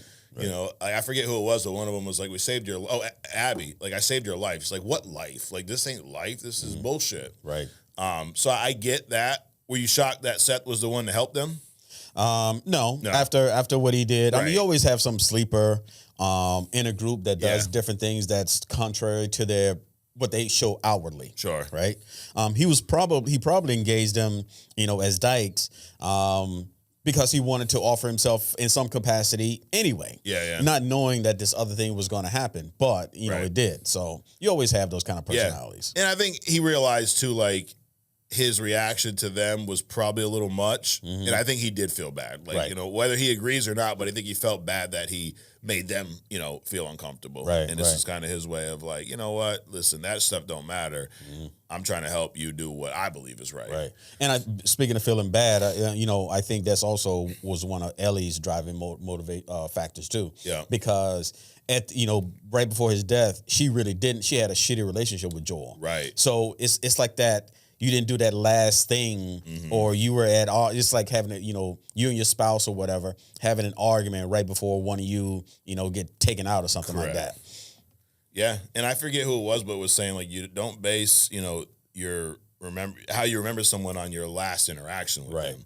Like look at it as a whole. And I think Ellie was like, well, it's hard not to, which I get. Yeah. We saw that group that was walking through the woods, the Whistlers and all that shit. Like some Boy Scouts. They end up dead. Right. Which it seems like. Now, did you get the vibe that was Abby's group that off them? The whatever they're called, those wolves or whatever? They probably, because they showed that other group Yeah. behind the tanks and all that stuff, they probably ran into those. Yeah. As opposed to specifically that small group that killed Joel. Right. Okay. They get to Seattle. They don't really see Abby's people, and we see a fucking army of people though. Right. So it looks like they're getting into some shit, dude. Right. Like they went up there just them two, and they figured they were just gonna go whack a couple people, but there's a whole freaking army out there. Right. Which has got me. And this is at the point where I've not played past this part in the game, so I really have no idea. Like when they got to Seattle in the game, I did like 1 or 2 missions and then stopped playing. So this is all new to me. Right. But I'm looking forward to it. It adds a lot of like. Obviously, someone from the town's gonna have to come help them in some way, shape, or form. Well, the real messed up part about it is that Abby knows where their town is. Right. And if she's part of that militant group that we saw at the end, she could very well lead that entire military group, which the town does not have, obviously. Right.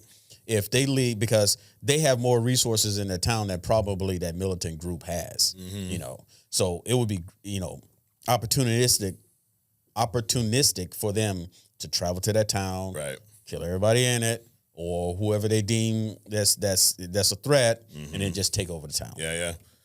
All right, moving on. I got 2 quick things that I saw on social media this week. So we're gonna get back to our versus tournament. Probably next couple weeks, the team one. Yep. But wanted to go. I saw this versus online. I think we're influencing the online community, right? Of course. So there was a debate about Isaiah Bradley versus Steve Rogers. Okay, so both are captain. Well, Isaiah Bradley was like the first black Captain America, but then they yanked it from him, right? They kind of used him, and then we all know who Steve Rogers is. If these two fought, so a lot of the arguments I saw were like, people feeling that Isaiah Bradley would defeat Steve Rogers, and how don't sleep on Isaiah, which I agree, don't sleep on Isaiah. First of all, before I say who would win the fight. I'm not sure of. I don't have any exposure to Isaiah Bradley. Okay. And his experience, because a lot of it would boil down, assuming they have the same version of the serum, See, right? they don't though. Well, so there's that. Yeah. So I'm assuming Isaiah Bradley has like an old school, Yep. less pure version of the super soldier Exactly. serum, and then Steve Rogers have a refined version. But then if Isaiah Bradley doesn't have the combat experience that Steve Rogers has, and the training that he's gotten as part of the Avengers, because they constantly train, Right. then I think it'll be a Steve Rogers fight. Yeah, I think so too.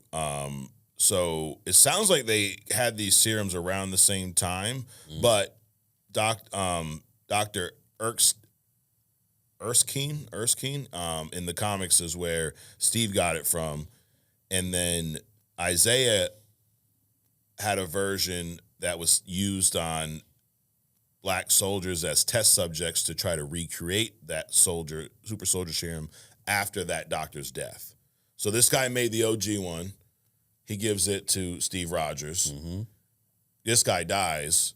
U.S. wants to make a new version, so they test it on only African American soldiers. Right? Of course they did. Of course, right? And it's not the same serum that Steve got, which I think now, does that mean it's not, the strength isn't there? I don't know what the differences is, but we just know it's not the same one. Okay. Right. He has a limited healing factor, enhanced strength, speed, stamina, reflexes, says comparable to Steve. He fought the Nazis behind enemy lines in a stolen Captain America suit. He was captured, imprisoned by the U.S. government after disobeying orders, suffered long-term physical and cognitive damage due to unstable serum. So the serum was unstable, but they're saying a prime Steve Rogers, prime Isaiah, who wins. And the argument for Isaiah was the fact that Steve was originally this weakling, right? And the serum made him this bigger, stronger guy. And Isaiah, they're saying, was a bigger, stronger guy before the serum. So it may give him some advantage there. But I think the shaky serum is probably going to balance that out. Well, that's the mental thing. But some you said, I mean, why's it got to be a stolen Captain America suit? Right. Why the black guy got to steal the suit and shit? All right. Yep. Or maybe they stole it for him. Government steals a lot too. So, but yeah, I'm thinking it would be Steve Rogers, prime, right? And again, dude, Isaiah Bradley's no sleeper. But yeah, I think because of it's not the OG serum. I think that would probably be the difference maker. All right. So the other thing I saw, have you seen this talk about gorillas or one gorilla versus 100 men? This is some talk. It's been on the internet all fucking week long. And I think it goes back to a Reddit post back in 2020 and a tweet from Mr. Beast. Elon Musk even chimed in. But here's the debate. All right. So you take 100 men. Yep. Could 100 men defeat one gorilla? Can a hunt? Well, yeah, one man can beat one gorilla. Shoot him. No, but they're not, no weapons. We're talking just like fisticuffs. Yes. Yep. Old school Adrian shooting a fade. What kind of gorilla are we talking about? Big ass gorilla, like a straight up gorilla. I would say no. Yeah, I don't think so either, dude. I mean, gorillas can bench press like 4,000 pounds or something like that. No, I think so. It's kind of like when a person gets a drug induced rage. Yeah. They don't have fear or concern. It's like Wolverine always being in the berserker mode. Okay. I think gorillas don't have that switch. Yep. They don't, when they start fighting or when they want to eat or whatever, there's no fear creeping in them. Right. Besides the fact that they're already extremely strong and resilient and durable and all this other kind of stuff. And this is what I think will happen. Probably 10 or 20 will try to go at it, which is inefficient because 20 pairs of hands can't get on a body at the same time. Yep. So that would be the mistake. It's going to suck to be the one who's in the front line. Right. I mean, so you basically have the human trying to escape out of a room where everybody is pressing them up against the door. So a bunch of people are going to try to go at the gorilla all at once, which is a mistake. And then the gorilla is going to immediately wipe out 3, 4, 5 of them. Right. The others are going to see this, and then the fear is going to start creeping in. And then the more the gorilla takes out, which is going to pause the men, which gives the gorilla an opportunity to recover from this initial fight. Right. And then some more are going to come after him, whatever kind of way. Probably, from different angles to try to get him off. Yeah. But they aren't going to be able to land, like say they hit him with fists. The impact isn't going to be enough. It's only going to tell the gorilla where the man is, kind of a deal. Yeah. As opposed to do any real damage. Right. So then after the gorilla takes out 10, 15 of them, then you're going to have people trying to run away. So the numbers are going to go just off of that alone, dispersal. And then I think it's just now, assuming that they cannot run away, say if they're in the room, you're going to have some screaming, oh my God, I can't, scratching on the wall, trying to climb up the wall, trying to get out the door, jump out the window, that kind of shit. Right. But ultimately, if they cannot leave, the gorilla will ultimately, because of durability and just raw strength, and ferocity. That's what I was trying to say. Ferocity. His will increase, theirs will decrease. Here's some stats. Average adult male, height, 5'5" to 5'9". Average, gorilla, 5'5" to 5'9". Average human male, 5'9" to 6 foot. We're a little taller. Weight, 300 to 485 pounds for a gorilla. Human male, 170 to 200 pounds. Arm span, gorillas got us by 2 feet. They have 8 feet. They have 6 foot. They are 6 to 10 times stronger than a human. Their lifting power, I said 4,000. No, 1,800 pounds they can lift. The average human can deadlift about 200 to 300 pounds. Now, and I don't even believe that. What? Their strength or the human strength? The humans. Oh, yeah. To deadlift 200 to 300 pounds. No. Most of them can't tie their shoes. Exactly. Yeah. And then most people don't know how to use that strength. That's an important thing. Exactly. The thing they have to do the most throughout the day is probably write their name on a piece of paper. But a gorilla is every day exercising all of his muscles, climbing trees, jumping on shit, attacking stuff, all that kind of stuff.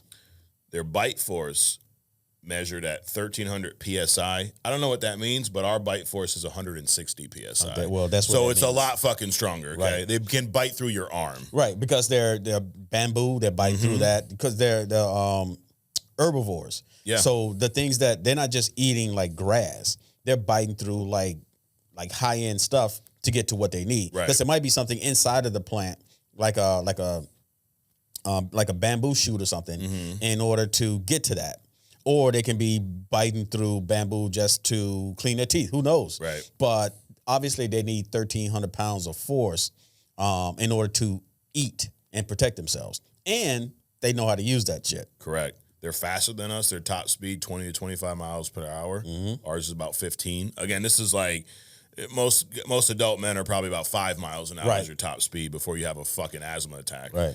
And thick muscles, dense bones, shock resistant skin, and we are much softer in comparison. We don't have no shock resistance. Most of us don't have thick muscles. Like, there's 100 of me and you, Adrian. We might have a shot, but y'all, no, I'm just playing. But I'm gonna go with the gorilla, dude, because I think like it also would depend what type of man. Like if we got 100 Navy SEALs out there. And 100 MMA guys, I mean, maybe there's more of a chance, but you take 100 average adult males, dude, most of them can't tie their shoes without reaching for their fucking albuterol inhaler. Like, let's just be honest. You can't get in and out of the car without the assistance of somebody else. It's the whole 300 argument. Yeah. And the gorilla is the 300. Oh, yeah.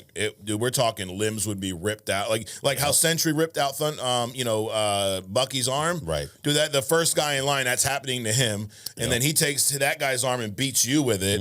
And then he bites right through your skull. Like, dude, it would be savage. And this is like the first 10, 15, 30 seconds, right? Correct. Now, what's going to happen when you're seeing this? You have a force coming towards you, and it's ripping apart everything that's in front of him between it and you. Yeah. Yeah, you're probably going to pee a little bit. You won't run at him like Bucky ran at Sentry. No, I promise not at you all. that. Nope. And you definitely won't have time to take your jacket off. No. Yeah. You will be a stain on the wall. Correct. Yeah. So I'm going to go, dude, going with the gorilla. Yeah. Anyways, all right, Adrian, little we respond, and then we have a hidden gem this week. Yep. All right, you ready? Let's do it. Let's go do some comments. We're gonna go rapid fire this week because we had an action-packed show, Adrian.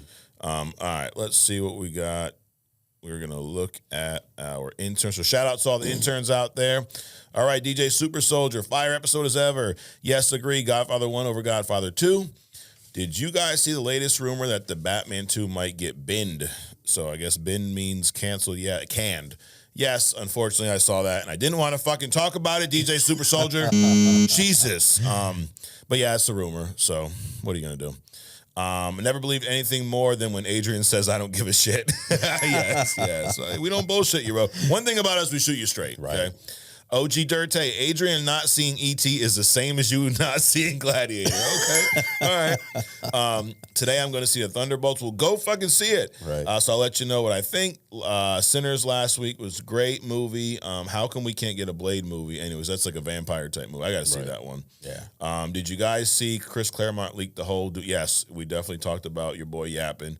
And then James Gunn got mutant monkeys in Superman. Oh, God, I didn't see this. Did you see that mutant monkeys are in Superman for some reason? Yeah. So is that the surprise? Is that why they not, because it's not part of the preview, right? Right, yeah. They got the guy with the T on his face. Yep. They got the fucking Godzilla. They got Hawk Girl and all this other stuff. Yep. And, the lantern with the bowl cut, right? Yes. But no flying monkeys or whatever kind of monkey. Oh, man. That's a surprise? How about you hold out Hawk Girl and show the monkeys in the previews? There you go.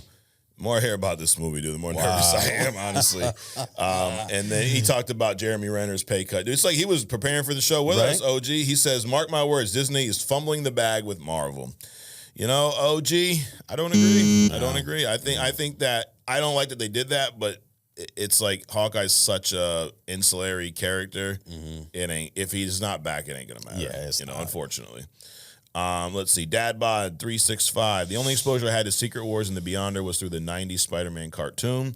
This was by far the best Spider-Man show. It really was. That was a good cartoon. It needs an immediate X-Men 97 treatment. Dude, we've been saying that since it dropped. Like, the Marvel animated universe needs to happen.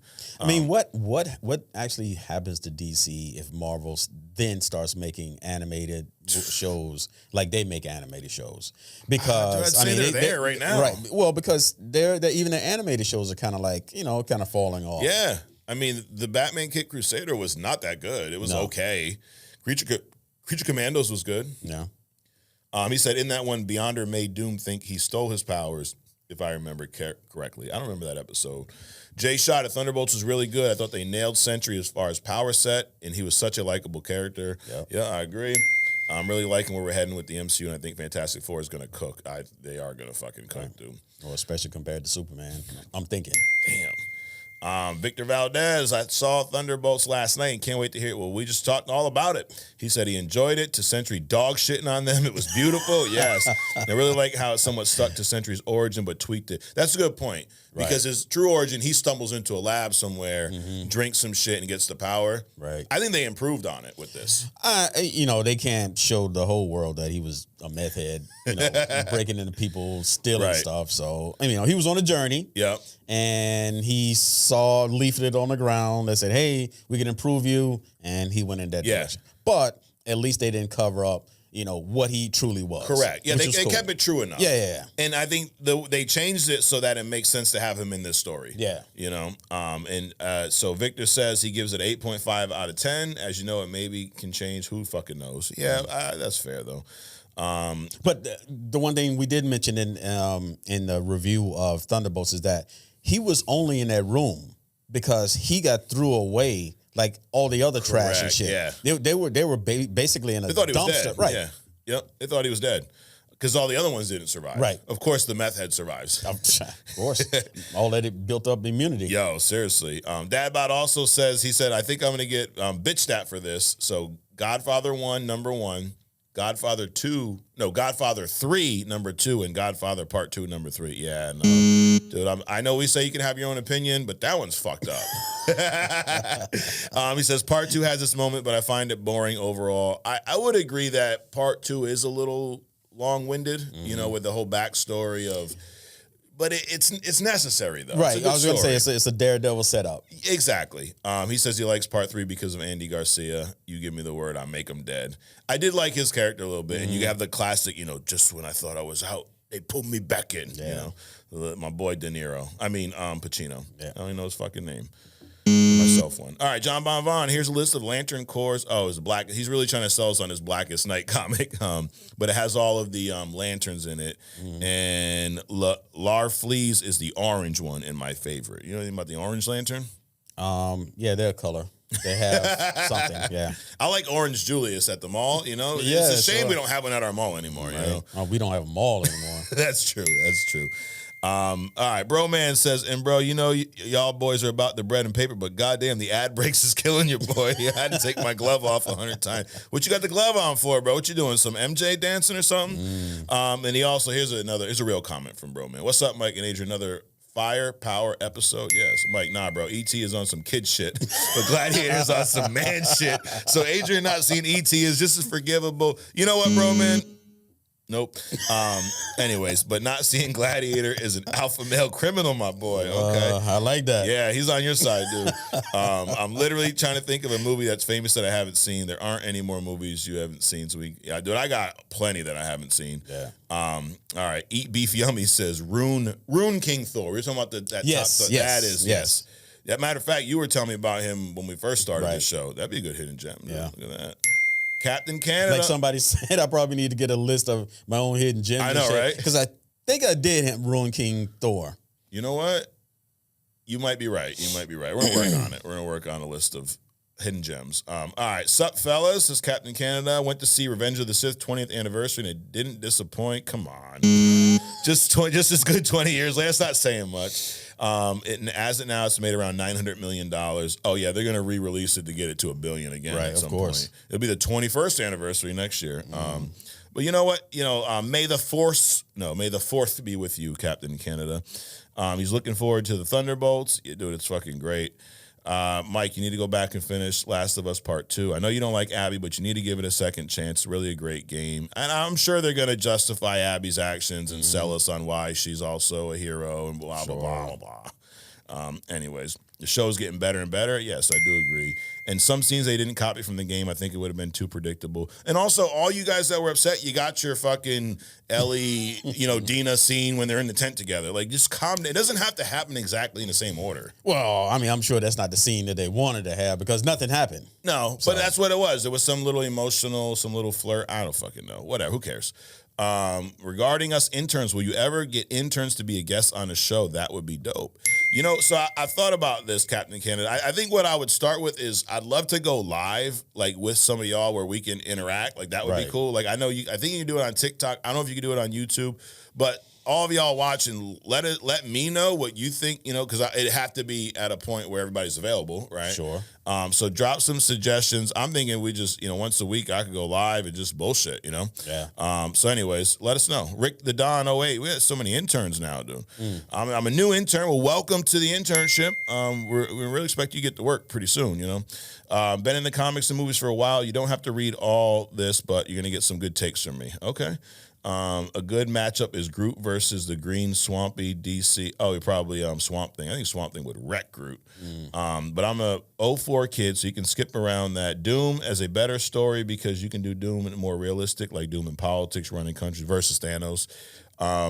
Yep. Let's see what else you got here. Maybe Latveria wants a piece of adamantium, probably. Yeah. And nobody is asking for what the fuck is Walker's U Agent shield made out of. That's a great question because it got folded up like a fucking taco. Right. Now, here's my thing.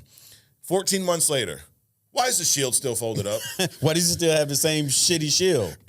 They had all this money to build this, retractable Avengers door. You couldn't get my man a new shield? Wow. Holy shit. Or could Sentry not? Well, I guess he's bought. He couldn't have fucking unbent the damn thing? Well, he'd have to turn back into Sentry. True. And risk, becoming a Void Man or something. All because of Allegra, Vanessa. But the some of the post stuff was so funny when they were doing like the posters and, the covers, and they had Sentry on top of his bent shield. Yes. That was funny. Yeah, it was good.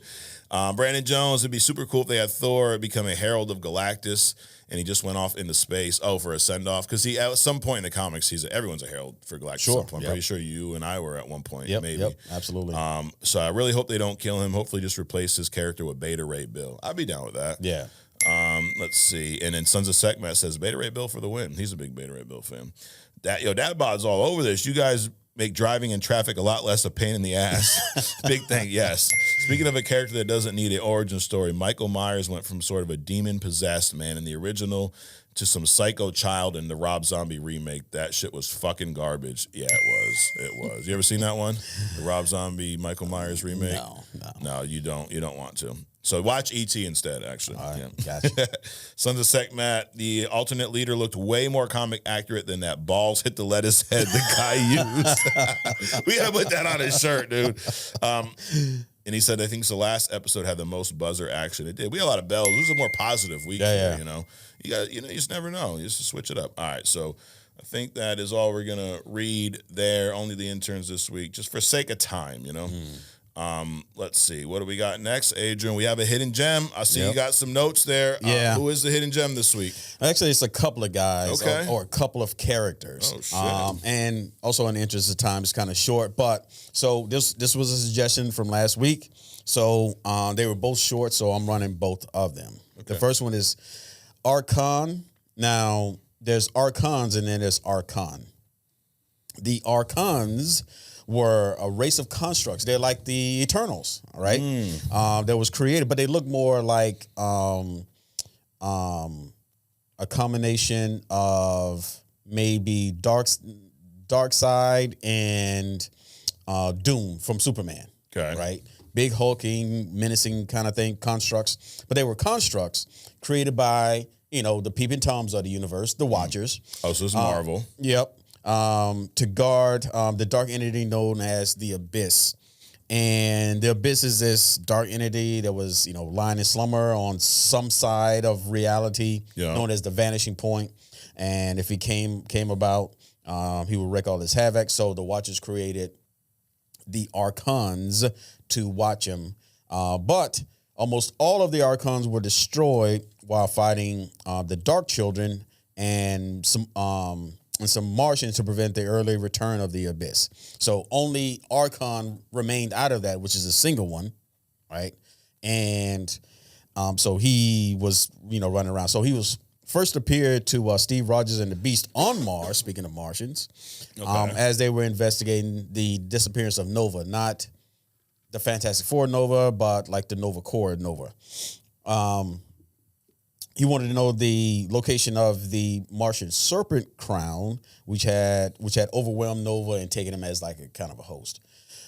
So that's Archon. You don't get into the powers, but being a construct, he probably was like an eternal level. They were probably like eternal level, real combatant. Obviously had the capability to go up against this the Abyss if he ever woke up. Yeah. Then you have Demiurge.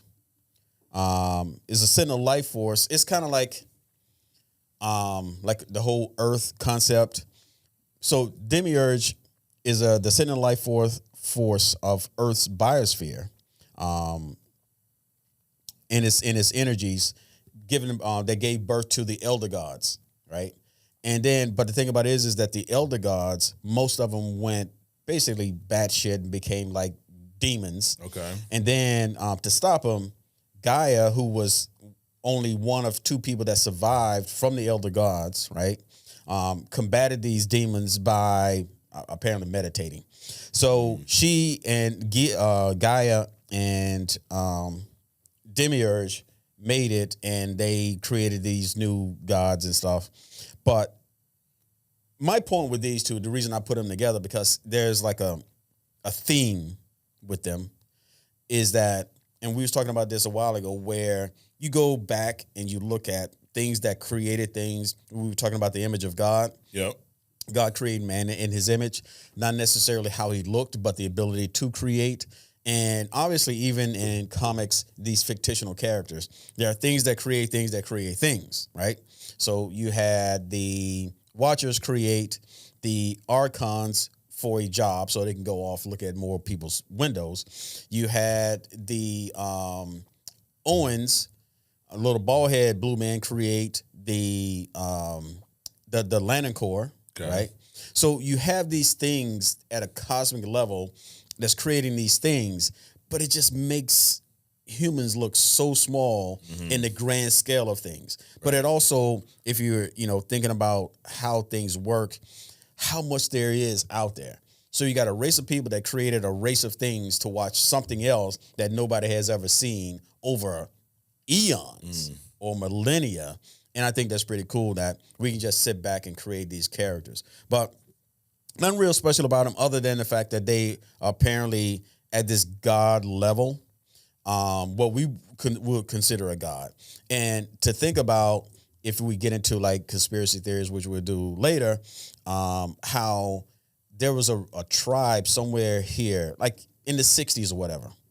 They were so isolated that when like the military showed up, they were the military was treated as like gods. Okay. So you can imagine if you have like a prehistoric tribe or something, and something comes down out of the air, right, with light and all this other kind of mess, how they would see that entity.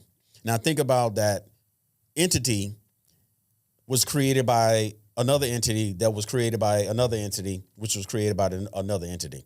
And so you get into like the Archon and Demiurge, you get into these characters that are so fantastic, right, that it's almost hard to wrap your head around them.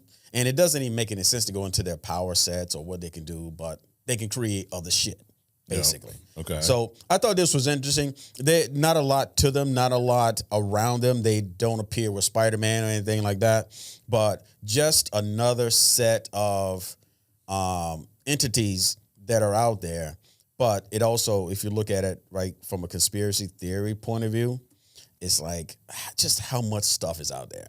We talk about the multiverse, we talk about galaxies, we talk about these galaxy size bodies just sitting out there that are just so fantastic that it's hard to believe, or maybe it's just a distraction. Right. But when you have things like this, when you have things that can make things, and we are so far off from that, it just becomes amazing, like a what if kind of scenario. So that's it. Archons, Demiurge, interesting characters. Yeah. You're not gonna see him show up in Captain America, 3000. But it's just interesting knowledge, because I'm sure that as we continue this podcast, these characters probably will come back around, because they're probably going to intersect with something like at a Doom level or Galactus level or something like that. Yep. Got it. Love it. Another great hidden gem, Adrian. We are getting to, the sun's getting a little low, big guys, they say. It's getting a little low. So we're going to wrap this thing up with some agree to disagree. You've been with us this whole time. Like this. Drop us a follow if you haven't already. Subscribe. Turn that little bell on so you get notified when we drop new videos. Some of y'all been. Let us know too. How long have you been with us? It's been our 2-year anniversary. So been doing this for 2 whole years. How long have you guys been with us on this amazing ride?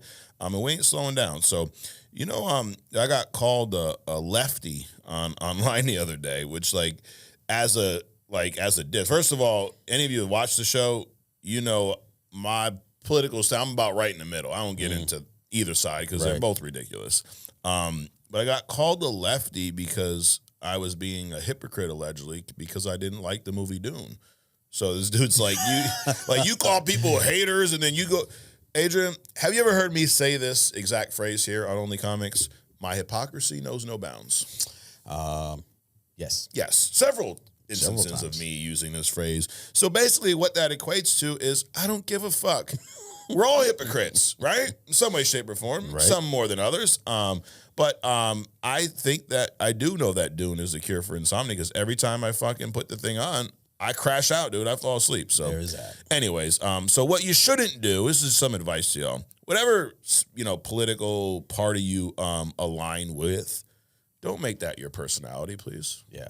It's weird. It makes it weird, right? Support who you support, but don't, he actually goes right here. Dune in part 2, I won't even read his name. Actually, I have to, because what was your hidden gem again? Archon and Demiurge. This guy's name is Archon Angel. Archon is in there, so it's just meant to be. Okay. But he said Dune and part 2 are excellent films. You spend half the post telling people not to hate.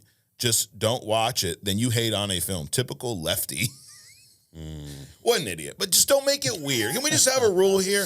Don't make it weird. He's not an idiot. He has his opinion about some shit that you're doing. Sure. He has that right. Oh, yeah, that's fine. The only part I think is weird is the lefty part. Fucking, how does my opinion on a movie tell you my political views? Well, I can tell you probably by the end of this episode or next week, you're going to be a righty. Because both of us, it swings left to right. Sure. But yeah, anyway, so what we're going to do now, though, is we're going to get into the segment that causes a lot of these comments, okay? It's called Agree to Disagree, Adrian. It's where we share our opinions. Right. And somehow it's not okay. People get upset. Whatever. And the thing is, I don't really care. So, all right, I'm going to throw out, I got 8 today, Adrian. 8 of my opinions as of this morning at you, and you're going to let me know if you agree or disagree. Are you ready? Yeah, could be 9 by the time you're done answering the question. See, he gets it, unlike some of you. All right, you ready? Let's do it. Let's fucking go. Number 1, Thunderbolts was better than Deadpool and Wolverine. I know, it's tough one. Coming in hot. Today it was. Okay, I like that. Thunderbolts was better than The Suicide Squad. Yes. Yeah, Agreed. Take that, James Gunn. Thunderbolts was better, here we go, than Zack Snyder's Justice League. I agree. Marvel has made Yelena a more interesting character than Natasha. I agree. Okay. One gorilla would wreck 100 adult men. Yes, I agree. I mean, let's be honest. Like, a third of y'all are going to have asthma. 50 of you guys are going to be out of shape and morbidly obese. Let's just be honest. I mean, a couple of them going to drop dead from they're going to unalive. Just because. Good call. Oh, my God. Just gorilla. getting there. Right? God forbid there's some stairs to get him into wherever this fight's going to happen. How about this? Just don't fuck with a gorilla, all right? How about that? Number 6, the Thunderbolts post-credit scene was just pure fantastic, Adrian. Absolutely. Agree. Number 7, Prime Steve Rogers would defeat Prime Isaiah Bradley. I agree. And number 8, last but not least, Marvel should change the name of Thunderbolts to its actual name. Spoiler warning, New Avengers. I disagree. Okay. It's appropriate. Yeah. And how are they going to be like this government-run CIA group, but be the Avengers at any level? Yeah. I mean, well, they are in the MCU now. Well, yeah, the New Avengers. Yeah. Well, I think there should be New Avengers that's actually aligned with what the Avengers are going to be doing or what they typically do. Okay. Not this covert team, unless then they change. I'm assuming if they change the name from Thunderbolts to the New Avengers, then they probably will be more in line with regular Avengers shit. Yeah. So, okay, I changed my mind. You changed your mind. Look at that, right on the spot, dude. Hey, I talked myself into it. You can't do that. You said this before. You're a typical lefty. Okay, I just got it out before they did. There you go. So, anyways, but that is agree to disagree. You guys let us know if you agree with us. If you don't, if it makes you upset, who cares? Hey, you know what you can do? You can go to onlycomicsmerch.com. You can get this awesome Legion of Interns shirt. You can get that Only Comics shirt. Yeah, right here. Right there. There you go. You can't get that beard there, though. Nah. That is homegrown. That's homegrown. Yep. And you also can get a boatload of new comics on onlycomicsmerch.com. So check that out. Guys, subscribe if you haven't already. Like this, share this. Let us know how you felt about the Thunderbolts if you saw it. If you haven't seen it, what are you waiting for? This is what I couldn't recommend this movie enough. Absolutely. And it's a necessary view leading into Fantastic Four, Doomsday, Secret Wars. This is one. We're at that point at this saga where I think everything that comes out is a must-see, and it's going to lead to something else, which it's a fun place to be again. Right, it's been a while, dude. Right. We talked about, what was it, the 6-7 year anniversary of it. It's been a long time since we've had movies of this, importance, I guess. I had a thought yesterday, right? What's the kid that played King? Oh, Jonathan Majors. Jonathan Majors. Yep. I could see him as a version of a Black Panther, dude. Yeah. I can see that. That would probably be kick ass. Yep. I'm just saying. Because, dude, Namor's coming back, right? So I know you're not huge on this version of Namor, but because of how much they've been friends/rivals in the comics, it's a disservice to not have a T'Challa versus Namor in live action. Right. Like, come on. We saw the Shuri. Yeah, okay, I got it. No. But can we get a T'Challa variant versus a Namor? Sure. Which is also this whole Jonathan Hickman run of Avengers, New Avengers.